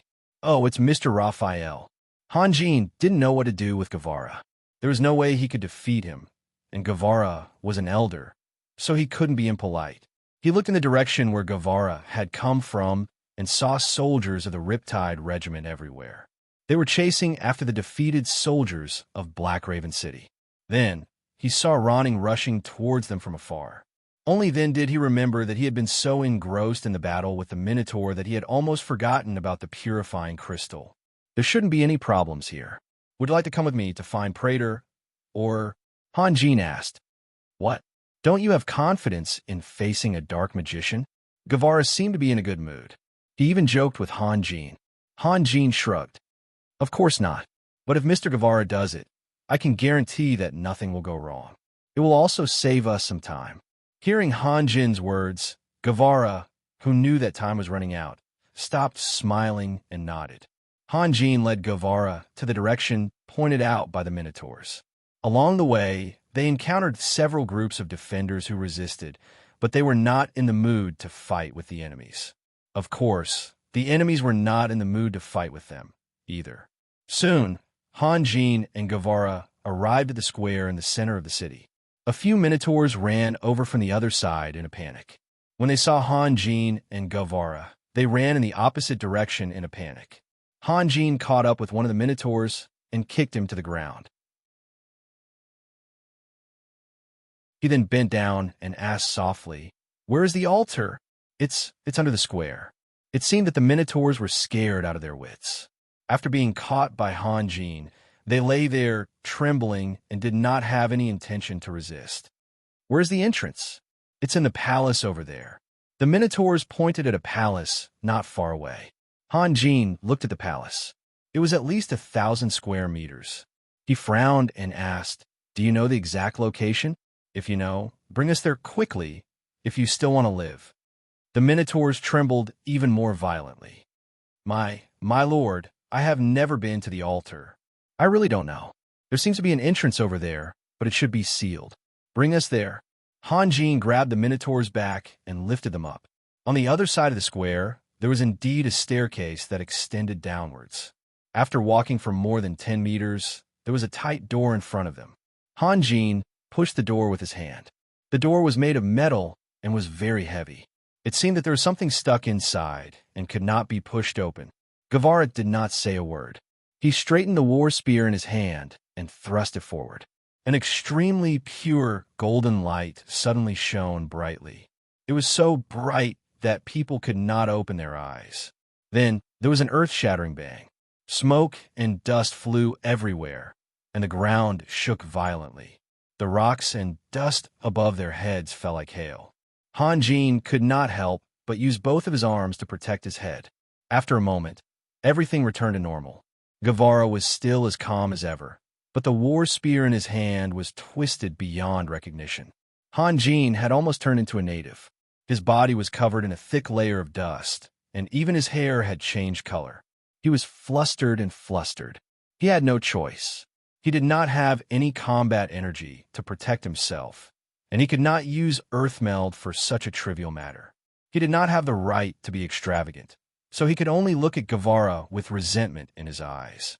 With a creak, Han Jin turned around and found that the Minotaur had fainted from the shock of Guevara's thunderous attack. The two iron doors that were tightly shut had been blown open. Half of the door was still intact, while the other half was leaning against the wall at a slanted angle. "Let's go." Guevara threw the war spear that had been deformed by the huge force to the side and took the lead to walk down. Han Jin followed closely behind. Seeing that Guevara had no weapon in his hand, Han Jin took 2 steps forward and handed over the giant axe in his hand. "Sir, use this." Guevara glanced at Han Jin as he walked, but he did not take the axe. He smiled and said, "Why? Do you think I'm old? It's just a little mage. Don't be so nervous." "Of course not. I just think that it would be more convenient to have a weapon," Han Jin explained. "Here in Zagund, there are only a few people who have the ability to force me to use a weapon," Guevara said proudly. "As for that dark mage, he is not qualified yet." Seeing that Guevara was so confident, Han Jin felt that it was inappropriate to say anything more, so he followed beside Guevara. The underground palace was very large, but it was different from the labyrinthine ones that Han Jin had seen before. A wide main road ran across the entire palace. Han Jin randomly caught an evil eye and asked for directions. As long as they followed the main road, they would reach the altar. In the depths of the palace, Prater sat calmly on the high altar. On the altar in front of him was a huge crystal. In fact, there were only a few people left in the underground palace, but Prater did not leave. It was not because he missed this place, but because he clearly knew that even if he escaped to the surface, he would not be able to escape from Black Raven City. Most importantly, to remove the curse, he had to use the purifying crystal. For ordinary people, it was impossible for them to even hear about this kind of crystal, let alone use it. Therefore, Prater believed that as long as those people did not know how to use the purifying crystal, they would not hurt him, and he would have a chance to survive. Finally, Hanjin and Guevara saw the altar at the end of the road. At the same time, Prater also saw them. Although there were only two people in front of him, Prater had already felt the enormous pressure from Guevara from afar. However, he still sat there calmly. The more powerful the people who came, the more serious they were about the curse, and the greater his chance of survival. The distance between them was getting closer and closer. Suddenly, as if he had seen something horrible, Prater's eyes widened, and he stood up from his seat. "You?" Prater's hand trembled as he pointed to the front. He could not even complete his sentence. "It's you," Guevara said indifferently. Guevara said faintly. However, the coldness in his eyes revealed his current state of mind. "Sir, do you know him?" Hanjin asked in surprise. "Haha, of course I know him. During the years in Nuremberg, he took good care of me." Guevara's gloomy laughter echoed in the empty hall. His voice was filled with bone-deep hatred. "You?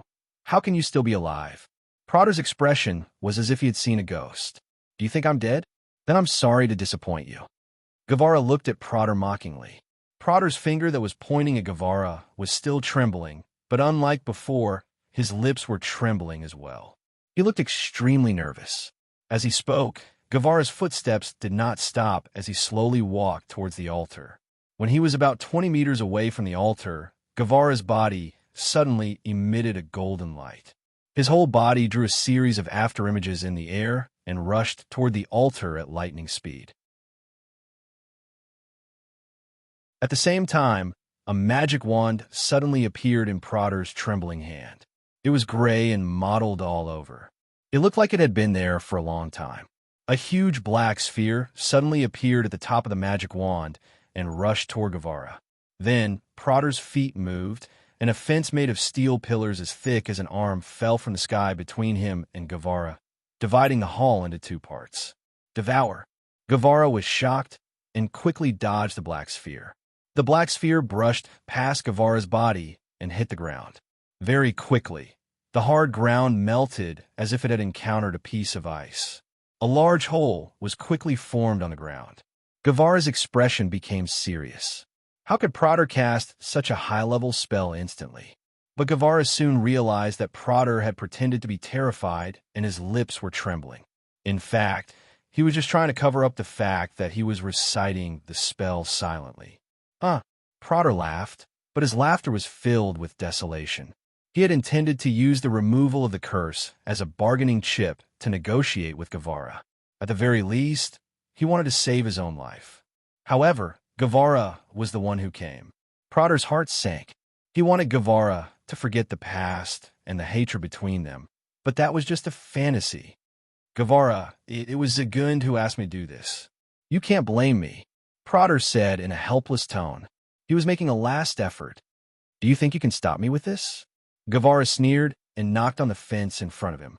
Seeing that Guevara did not respond to his pleas, Prater was really desperate. But suddenly, a fierce light flashed in his eyes. He turned around and raised his magic wand. A big fireball appeared out of nowhere and flew toward the purifying crystal. Since he was going to die, he might as well take all the cursed people with him.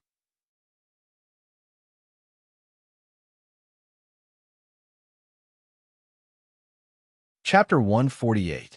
There were broken walls everywhere. If Zagund were to return now, he would be heartbroken to find that his Black Raven City had changed beyond recognition. While walking on the street, Hanjin and the others had to avoid the corpses that were strewn all over the place, or the puddles of dirty blood. Since the ground was littered with the corpses of unknown monsters, Hanjin felt as if he had arrived at a large open-air slaughterhouse. Sunir didn't even frown. Apparently, she was used to this kind of scene. Chi Li, on the other hand, couldn't stand it. Not only did she cover her nose with a handkerchief, but she also looked as if she could faint at any time. Raphael, don't you care about the result at all? Sunir asked curiously. Han Jin smiled. With Mr. Guevara there shouldn't be any problems. Oomph. Sunir snorted. That's not necessarily true. He's a warrior, not a priest. Han Jin felt a headache coming on, but he couldn't persuade Sunir. Fortunately, Sunir didn't seem to dislike Sunir. Otherwise, he would have already turned hostile. How could a Dragon Knight care about a little elf? At this time, Guevara was removing the curse on the soldiers of Riptide. This was a huge project because there were too many people who were cursed. The method to remove the curse was simple. After the magician injected magic into the purifying crystal, it would emit a pink light. Strangely, the light would condense and not dissipate. Every soldier who was cursed would stand in the light for a moment, and the purifying crystal would light up, and the curse would be removed. In this case, the soldiers didn't care about whether they would be punished or not. After all, their lives were more important. Leja stood at the side and watched as the soldiers lined up in a long line and walked towards the purifying crystal one by one. Every time he walked past a soldier, Leja's face darkened. In the end, even his eyebrows were furrowed, causing the soldiers behind him to tremble as they walked past him. They didn't even dare to look at him. Leja did a rough check and found that there were more than 4,000 soldiers. That was to say, more than 4,000 soldiers had disregarded the military rules and had intimate contact with the Abyssal Sirens. Was this still the Riptide Regiment with strict military discipline? If Leger hadn't seen it with his own eyes, he would never have believed that such a thing would happen in Riptide. This was a strong force built by his father, the Knight of Conrad. How could it have fallen to such a state? From early morning to noon, everyone's curses were finally lifted. However, the magicians who followed the army were almost exhausted. Sasu, who came to help, also looked exhausted. The purifying crystal's luster was getting dimmer. Fortunately, this purifying crystal was big enough and contained enough energy. Otherwise, it would have been impossible to lift so many people's curses. In fact, other than Guevara, no one knew the value of the purifying crystal because it was too rare. It was said that the purifying crystal could only be found in extremely deep places. Most of the abyssal races were good at using curses, and the purifying crystal that could lift curses was controlled by them.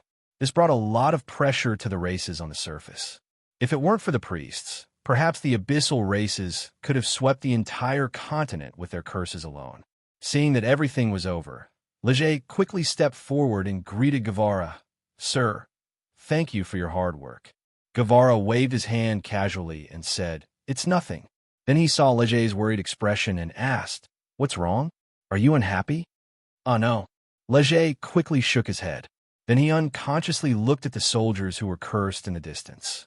He wondered if he should arrange for someone to record their names. Breaking the military rules was a serious matter. Guevara was very experienced. He could roughly analyze the reason just by looking at Leger's expression and where his gaze landed. After thinking for a while, Guevara said, "Child, let me ask you a question. Go ahead." Leger retracted his gaze and stood beside Guevara respectfully. "If your father was still around, and I'm saying if, do you think your father would punish these soldiers?" Although Leger was surprised that Guevara knew what he was thinking, he still thought for a while and answered seriously, "I don't think so. There are too many of them. If he decided to punish more than 4,000 soldiers at once, it might lead to some negative consequences."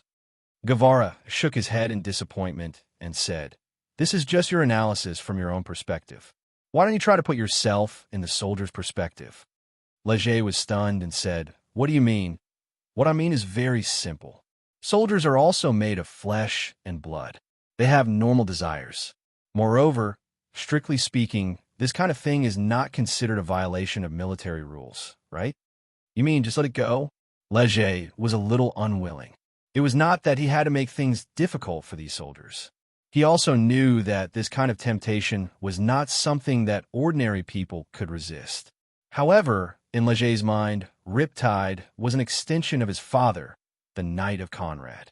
From the moment he took over the army, Leger had decided to make Riptide an invincible army. This way, he would be worthy of his father's reputation as the Knight of Conrad. However, reality was often far from ideal. Leger could not accept the fact that so many people in the army could not resist the temptation of the Siren of the Abyss. He even felt that it was a disgrace to let such people stay in the army. Fine, Guevara sighed. He felt that Leger was being stubborn. Even if they violated military discipline, they risked their lives to take down Black Raven City for you.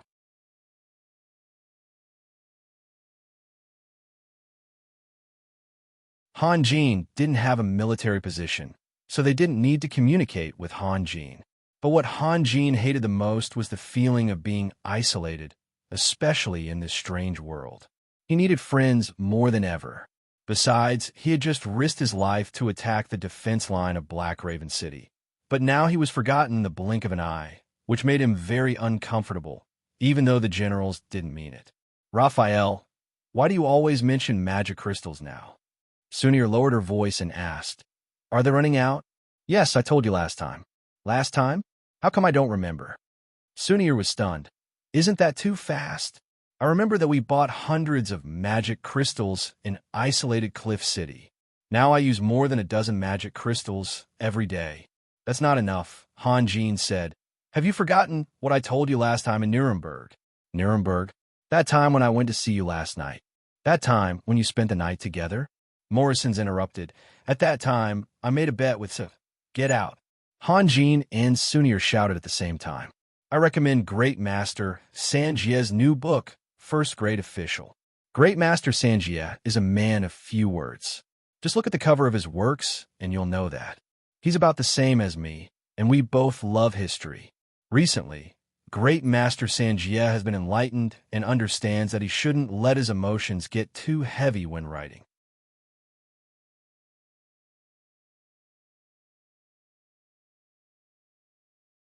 Chapter 149.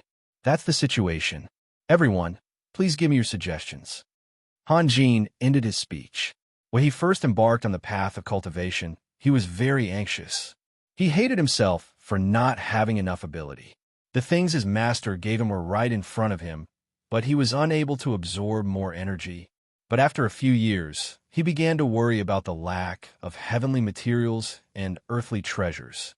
His ability finally came up, but he couldn't find any treasures that could provide him with energy. It was the same now.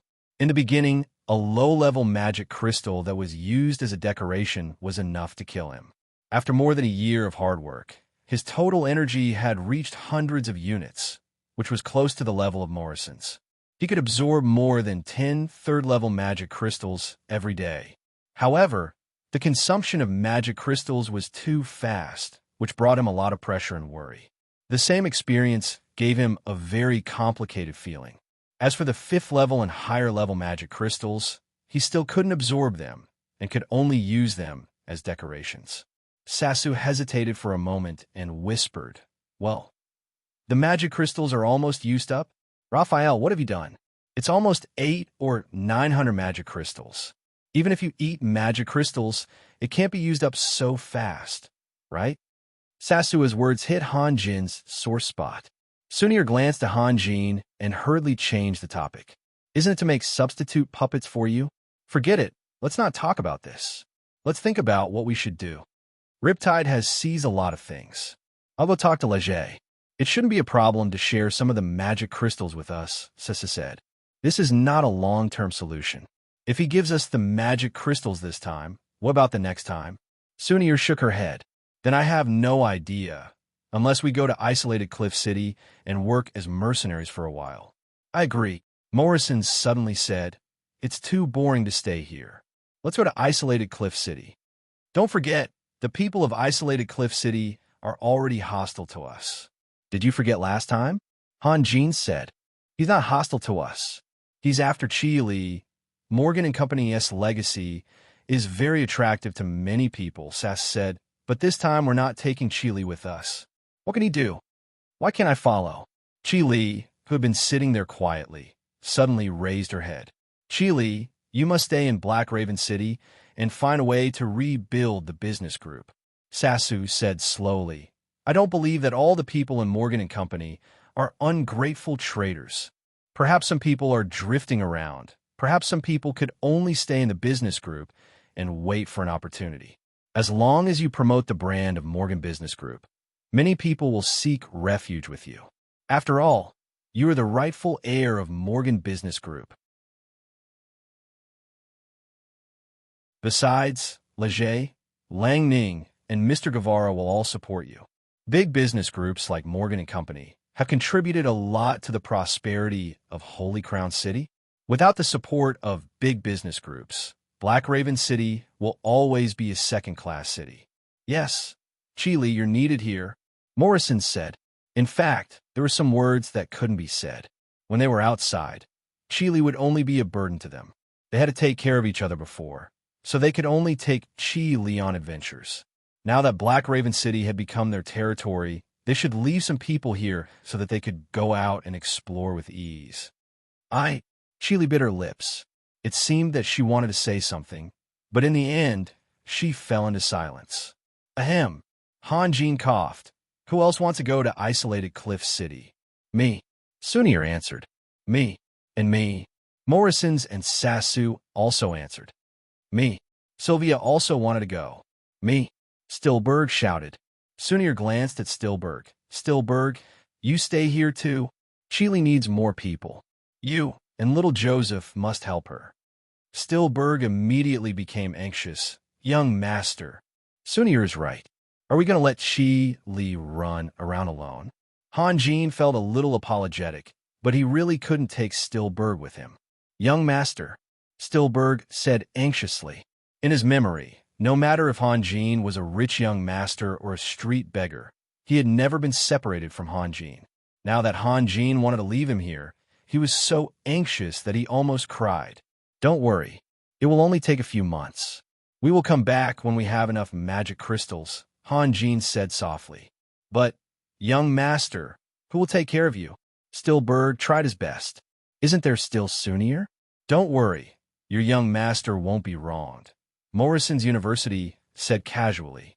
Sunir's identity was noble. How could they compare her to a servant? Sunir had a complicated expression. If she scolded Morrison's, it would show that she didn't want to take care of Han Jin. Not only would it hurt Han Jin, she would also hurt herself. However, if she pretended not to hear it, she would feel wronged. She could only blame Morrison's for not being able to control his mouth. Morrison's also realized that something was wrong. He immediately said sternly, Sylvia, you should stay too. Why? Sylvia jumped up. She wasn't as easygoing as Stillberg. If we all leave, who will protect Li and the others? What if something happens? Morrison said righteously. Then we can let someone else stay. I want to go home. Sylvia yelled. Who do you think should stay? Raphael is a puppet master and a shaman. I'm a warrior. Sasu is a magician. Sunir is an archer. Tell me, who can you replace? Morrison said confidently. Sylvia was speechless. After a while, she sat down angrily. She had many shortcomings, but she also had some good points that could be described as cute. For example, as long as someone could make her feel that she was in the wrong, she wouldn't act according to her temper. To be precise, Sylvia was a reasonable and responsible person. Morrison's had grown up with her and had already understood Sylvia. What about me? Michelle asked. You should stay too, Han Jin said. Okay. It was undeniable that Michelle was the easiest person to talk to. I also want to go to isolated Cliff City with you. Is that okay? Leisure walked in from outside as he spoke. Han Jin was stunned. What about Black Raven City? Sir and Lang Ning are enough, Leger said indifferently. Don't you think it's unnecessary for me to stay here? Han Jin looked at Leger quietly. Although he had talked to Lang Ning behind his back, it didn't work. Lang Ning was very stubborn. He wouldn't be greedy for military power. If Leger wanted to drive him away, he could immediately hand over all his power. But if Leger wanted to use him, he would have to follow his own principles. There was no doubt that Lang Ning's attitude annoyed Leger. Unfortunately, Leger didn't know how to deal with military affairs. Lang Ning was his indispensable assistant. One could imagine how Leger felt when he used him and hated him at the same time. He wanted to ask Guevara for help, but Guevara clearly supported Lang Ning and criticized him for being too idealistic. It had been 10 days since they occupied Black Raven City. Han Jin and the others had nothing to do, but the dispute between him and Lang Ning had never stopped. He worked hard, but he didn't get any understanding or support. Because of the incident with the abyssal sirens, Lang Ning was firmly against punishing the soldiers. This made Leger, who hated military affairs and preferred freedom, want to quit. At least, he wanted to leave Black Raven City for a while. When he snatched his father's coffin, it was only because of the soldiers' persuasion and Han Jin's instigation that he chose to stay in the barracks. This was not his original intention. "Do you really want to go with us?" Han Jin asked slowly. "Yes." Leger smiled. "As long as you welcome me." "Of course you're welcome." "We're looking for a thief," Morrison's yelled. "Since you've decided." Han Jin also smiled. "Then let's go together." In fact, his feelings were more complicated than Leger's. First of all, he wasn't a selfless great man. He was used to considering things from the perspective of his own interests. When he asked Leger to stay in the military, he wanted to find a safe and peaceful place to settle down so that he didn't have to run around. Now, he didn't object to Leger's departure because he felt that it would be better for their future if Lang Ning and Guevara were to manage the military. When it came to the military, Leger's mind became very rigid. However, he didn't have the right to voice his opinion. This was exactly what he wanted. "Everyone, go back and prepare. We'll depart tomorrow morning." Sunir stood up. "Sasu, you represent us to say goodbye to Lang Ning and Mr. Guevara." Han Jin said, "I won't be going. There are some things that I need to sort out." "That." Sasu looked at Leger. "Leger, aren't you coming with me?" He knew Leger's situation, but Leger couldn't leave quietly. This would cause a bad influence. Therefore, he could only be a villain this time. Whether Leger was willing or not, he had to remind him. Leger thought for a while. "You go first. I'll look for them myself at night." Those who were preparing to leave went back to pack their things. Those who wanted to stay were still sitting there quietly. Their expressions were not good, especially Stillberg. Morrison's words not only embarrassed Sunir, but also hurt him. If the young master didn't need him to take care of him in the future, he would lose the meaning of living because he couldn't think of anything to live for. "Stillberg, come here." Han Jin waved his hand. Stillberg jumped up as if he had been electrocuted. He quickly walked to Han Jin. Han Jin reached out and felt his pulse. After listening carefully for a while, he nodded with satisfaction. "You're working hard. However, don't think that you can slack off after I leave. I'll be back in 3 months at the latest. By then, you should have broken through the second layer. Don't disappoint me, understand?" "Second layer? What do you mean?" Morrison's asked curiously. Stillberg's eyes lit up. He nodded vigorously. "Young master, I'll definitely work hard." No one noticed that Chi Li's eyes were constantly looking at Han Jin's back. In the end, she shifted her gaze to her toes. She didn't want anyone to see the tears in her eyes.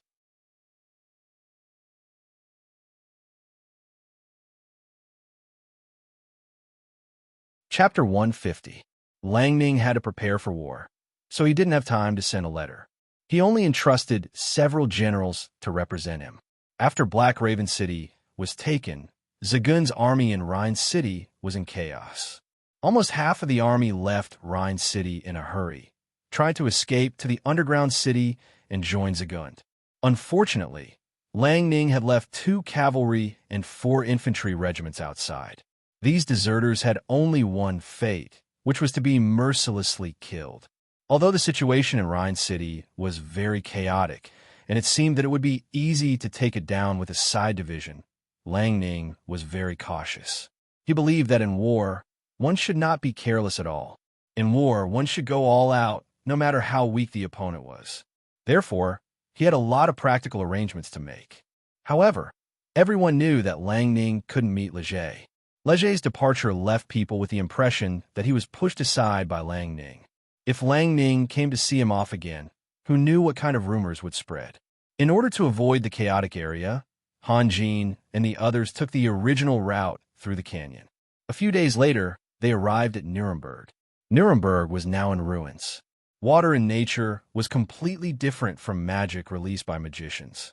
Magicians only borrowed the power of elements temporarily, and the influence of magic would soon fade away. Lang Ning had diverted water into the city and didn't clean up the Rhine River.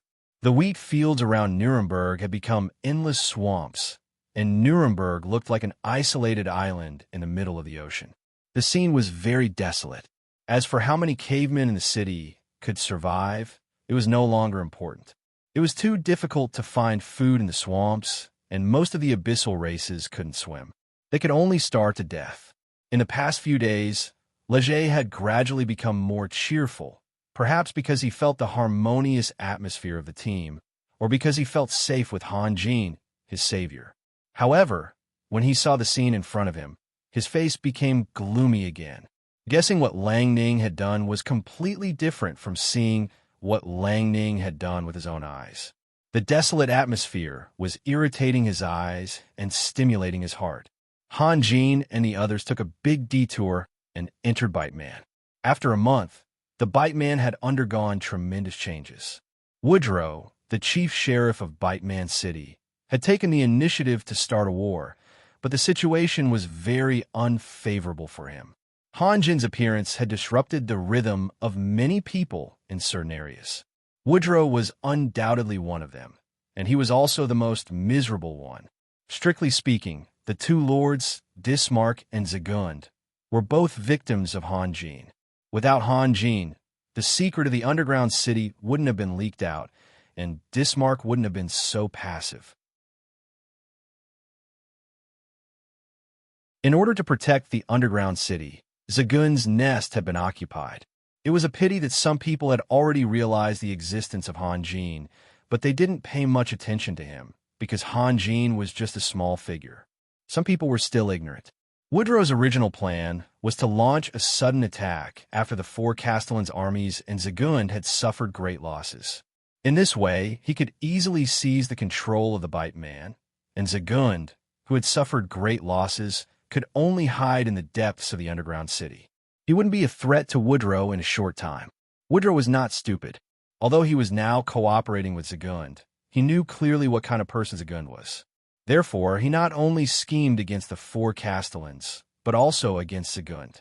He knew that sooner or later, he would have a conflict with Zagund. His plan was perfect, but it was a pity that plans could never keep up with changes. His plan was exposed in advance, and the four Castellans had already realized his ambition. In this case, he could only launch an attack in advance, because the Castellan in power could rightfully deprive him of all his power. There was no way to play the military card and the popular card that they had prepared beforehand. The four city lords posted notices everywhere, revealing the conspiracy between Woodrow and Zaganide. Of course, they would exaggerate their words in order to incite fear and hatred among the people. A perfect plan was ruined by a gentle touch of a hand. Woodrow was in a very passive situation. What effortless effort! What sweeping away the entire Bite Man seemed so ridiculous. Now Woodrow could only hide in Bite City and linger at death's door. However, there was a saying that was very true. When you rise, the people suffer. When you die, the people suffer. Although Woodrow was in a difficult situation both militarily and politically, he was an archmage after all. He had gathered a lot of senior-rank professionals around him, and he had also secretly recruited a lot of students. He sent these people out to fight guerrilla warfare against the armies of the four city lords or to attack supply towns, causing a lot of civilian casualties. The damage they caused was not much less than that of the vampire guards. Along the way, Han Jin and the others met many refugees with their families. They also learned about the situation of the Bite Man, but they had no intention of interfering with the Beatman's direction. They picked a border town and kept going north until they finally got out of the Bite Man. With the help of Han Jin's Taoist arts, they were able to travel very quickly and comfortably. All they needed to do was to sit on the back of the giant tortoise and enjoy the scenery. It only took them half a month to arrive at isolated Cliff City. After a long time, isolated Cliff City had not changed much. No matter how fierce the outside world was, the people here always lived in peace. The Chamber of Commerce Alliance and the Association of Mercenaries, which held the highest power in the city, had never intervened in the disputes of the outside world. Sylvia's house had been mortgaged. According to Morrison's, it would take a lot of time and a lot of complicated procedures to get the house back. Therefore, Han Jin and the others could only live in a hotel for the time being. The next day, they went to the Association of Mercenaries and took a few tasks that were neither too difficult nor too easy. They were all about killing 7th grade or 8th grade holy animals. Then they found a place to eat and prepared to rest for the day. Tomorrow morning, they would go to the Terasham Mountains through the transmission array. As a maverick city, the prosperity of isolated Cliff City was not worse than that of the Holy Crown City. On the contrary, the level of consumption here was much higher than that of the Holy Crown City. Many mercenaries gathered here. Mercenaries' money came and went quickly, living in danger all day long. They were eager to release their emotions. When they met something they liked, such as good wine or beautiful women, some of them would even spend a lot of money. The place Morrison's found was very quiet. There was nothing messy, just a place for people to eat. There were about a dozen tables in the hall, all of which were full of people at the moment. The tables near the windows were in a unique situation. The guests were made up of more than 20 boys and girls. The oldest among them was about 23 or 24, and all of them were wearing magic robes. As a matter of fact, Han Jin and his friends were not old either. Sunir was an elf, so she couldn't be looked at with the eyes of humans. However, they had a treasure. If Moxing grew a beard, he could easily tell others that he was already 30 years old. Among the group of young people, the most conspicuous one was a woman with her back to the hall. She was sitting alone at a table. The young people were chatting with each other, but no one came to disturb her. Her body was covered by a magic cloak and a long magic robe, so no one could see anything from behind. However, every time she picked up a glass or held or put down the tableware, a pair of white and soft hands would be exposed. Her fingers were long and slender, and the back of her hands was exquisite and translucent, emitting a seductive luster. The mercenaries around the table and Han Jin and the others glanced at the woman from time to time. If even her hands were so soft and beautiful, what would she look like? At this moment, a young man who was also wearing a magic robe rushed in. Panting, he shouted, "No, no one wants to go. The price we offered is not low, right?" A young man who seemed to be in a high position frowned. "Didn't you hear that there was a red vanguard team that was very powerful? Did you find them?" Another young man asked. "I found them, but when they heard that we were going to the Hydra Nest, they immediately refused to sign a contract with me." And the young man looked like he wanted to say something, but stopped on second thought. "And what?" the young man with the high position asked. "And they said that we were tired of living and wanted to die." "That's disappointing," the young man with the high position sighed. "How could such timid and weak people become mercenaries? They're not even as good as us mages who just came out for experience." The young people laughed, but except for them, the other tables were all occupied by mercenaries. However, no one wanted to argue with a group of obvious rookies, so they all pretended not to hear it. "You can go to the Mercenary Association and cancel our original mission. Our reward will be higher. How about this? Take us to the Hydra Nest. The reward will be 5,000 gold coins. No matter what we get, we can split it equally with them. If we still can't find any mercenaries, we should consider moving to another city," another young man said. "I told you not to come to isolated Cliff City at that time, but you didn't believe me." "The way I see it, we've come here for nothing," a female magician said. "Do you want to earn this money?" Leger suddenly whispered. "Don't be ridiculous. We're going to Hydra Nest. Even the Red Vanguards don't dare to accept it, let alone us," Sunir said. "How do you think I became a 7th grade professional?" Leger smiled. "The Terasham Mountains. Haha, I'm more familiar with them than you." "What can familiarity prove?" Can it prove that you could defeat a hydra nest? I know an abandoned hydra nest. Can't we just take them there? Isn't this a trap? Morrison said. They asked for it. Leger laughed. Later, I'll go out with that fool and find a chance to talk with him. If he only specifies the hydra nest in the contract, then I'll accept the mission. What do you think? But they're looking for a mercenary group, right? At least a mercenary group, Morrison said. That's easy. Let's go out together. I'll go with that fool, and you go and register a mercenary group.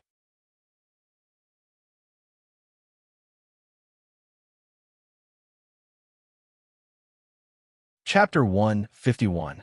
You've always worked alone? You've never joined a mercenary group before?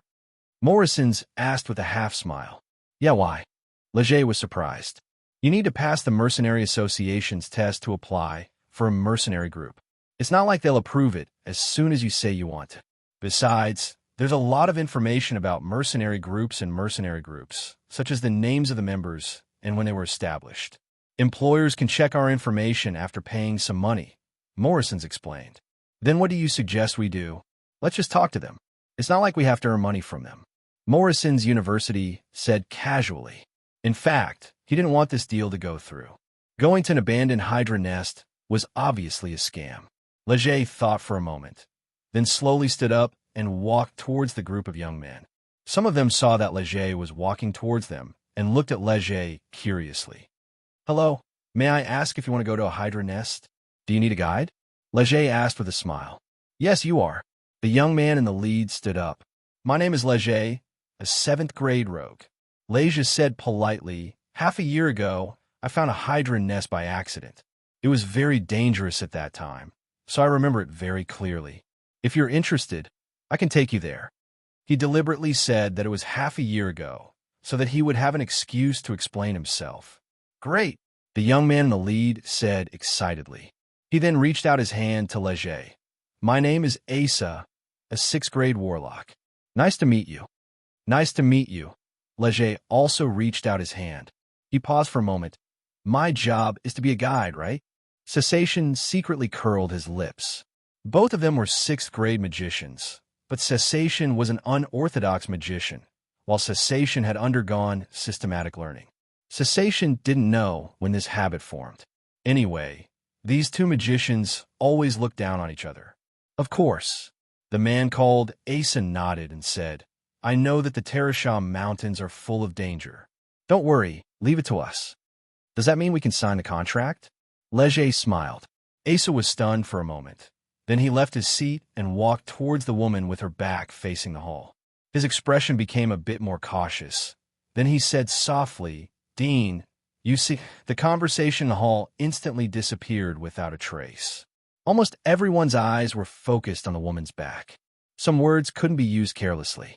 If it was just a mutual compliment, my lord was enough. The mercenaries' eyes were very sharp. They could see that these young people were magicians who had just come out of a magic academy to gain experience. There were only a few magic academies on the entire continent, and the highest authority of a magic academy was composed of a principal and 2 vice principals. Those who could become principals were usually high and mighty magicians who looked down on the world with tyrannical strength. In other words, that woman was at least a top powerhouse, an 11th grade magician. She could even be a super powerhouse, a grand magician who could fight against legendary super creatures such as dragons, angels, and demons. If Zagund or Dismark appeared in isolated Cliff City, it would definitely cause a sensation. This woman's strength was no less than Zagund and Dismark's. Moreover, the power of a magician's profession was far greater than that of a druid or knight. The mercenaries finally understood why this group of rookies dared to look for the Hydra. With the dean of the Magic Academy in charge, the Hydra that made countless mercenaries tremble in fear and have no choice but to take a detour was nothing to be afraid of. Those who had looked at the woman with obscene eyes hurriedly turned their heads, their hearts uneasy. The contempt in their eyes disappeared without a trace. Leger was also stunned for a long time. He had wanted to make some extra money, but now he was in a dilemma. When they found out that it was just an abandoned lair, they would be furious. Who could bear the anger of a magician? This is your own business.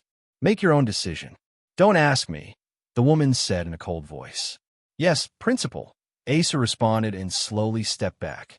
Leger now desperately hoped that the other party would change her mind and not go to that damned Hydra lair.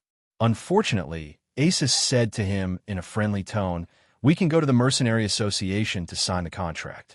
Are those people your companions?" Asa glanced at Han Jin as he spoke. "They are," Leger replied. He couldn't lie. After all, he had just walked over from there. "Let your companions wait for a while. We'll be back soon." "All right." Leger braced himself and said. He turned to look at Han Jin, hoping to get a hint from Han Jin. "What should we do?" Han Jin asked in a low voice. He had already understood the meaning of principle from Sasua's whispers, and his heart couldn't help but beat like a drum. Sunir secretly kicked Han Jin and used her fingertip to draw a line of characters on the table. "Don't talk." Han Jin looked at Sunir in confusion. Sunir pointed to her ear, and Sasu suddenly understood. As a magus, that woman had many ways to collect the sounds in the hall as long as she wanted to. Unable to get a hint from Han Jin, Leger helplessly followed Asa and slowly walked out. The hall was still as silent as ever. No one talked, and even the movements of eating were very, very light. Even the young people were affected by the atmosphere, and no longer talked and laughed as freely as before. Not long after, Leger and the man called Asa walked in together. They separated and walked to their companions. Leger wanted to say something in a low voice, but Sunir gave him a look. On the other side, Asa was asking for instructions again. "Madam Principal, we've decided to rest for the night and leave tomorrow morning." "Rest? You've already rested for more than 20 years. Isn't that enough?" the woman said coldly. Asa smiled bitterly. "Then you mean?" The mercenaries around them began to sympathize with the young people. Although there was a guarantee of success under the principal's supervision, the process was definitely very difficult. Moreover, those who could surpass the majority of people in a certain field and reach the pinnacle were usually eccentric and even unreasonable. "Let's go now. The sooner I finish your mission, the sooner I can go back." Asa looked at Leger with an inquiring gaze, but Leger, Morrison's, and the others were looking at Han Jin. Han Jin thought for a moment and slowly stood up. "Then let's go. We don't have anything to prepare anyway." Unlike Leger and the others, he didn't fear the legendary powerhouses because he was confident that he would surpass everything here sooner or later. To be more precise, he was just being cautious and curious.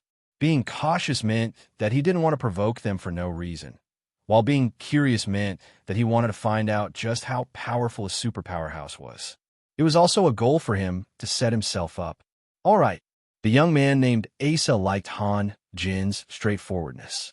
He nodded and said, "Erwin, go pay our bill and theirs. Then we'll leave immediately." The woman who had her back facing the hall stood up first. When she turned around, the air in the hall seemed to have frozen. Everyone's eyes were wide open, including Leger and Sunir.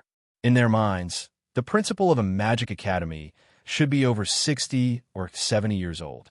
Without the accumulation of time, even the smartest person wouldn't be able to reach the pinnacle.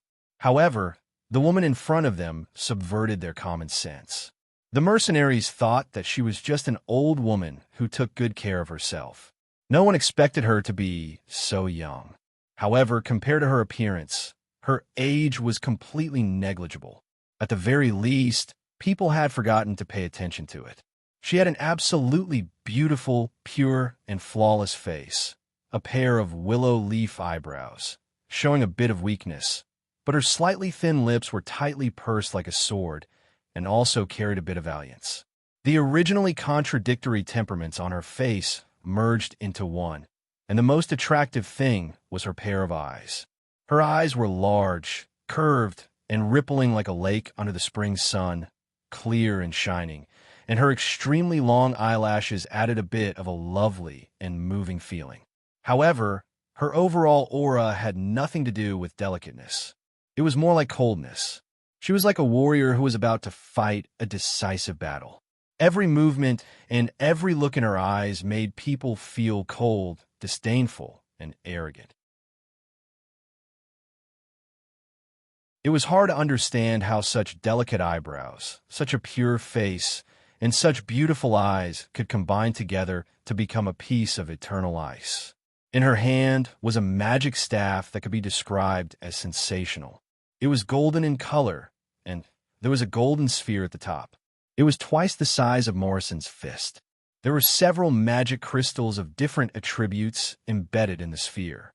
One didn't need to look closely. One could tell from the corner of one's eye that they were all high-quality magic crystals. The situation on the continent was very chaotic. Regardless of whether it was her appearance or the magic staff in her hand, she would become the target of countless people. The problem was that she didn't hide anything, nor did she want to hide anything. This was enough to prove how confident she was. As a female, Sunir was also stunned. She suddenly had an impulse to take off her mask and compare herself with that woman. Who was more beautiful? It was as if a peerless swordsman had suddenly discovered an opponent. After being stunned for a while, Sunir finally reacted. She was the first to look at Hanjin. She realized that Hanjin acted as if nothing had happened. He was tidying his robe as if no one else was around. He was in stark contrast to Morrison's, Sesu, and Leger, who were still stunned.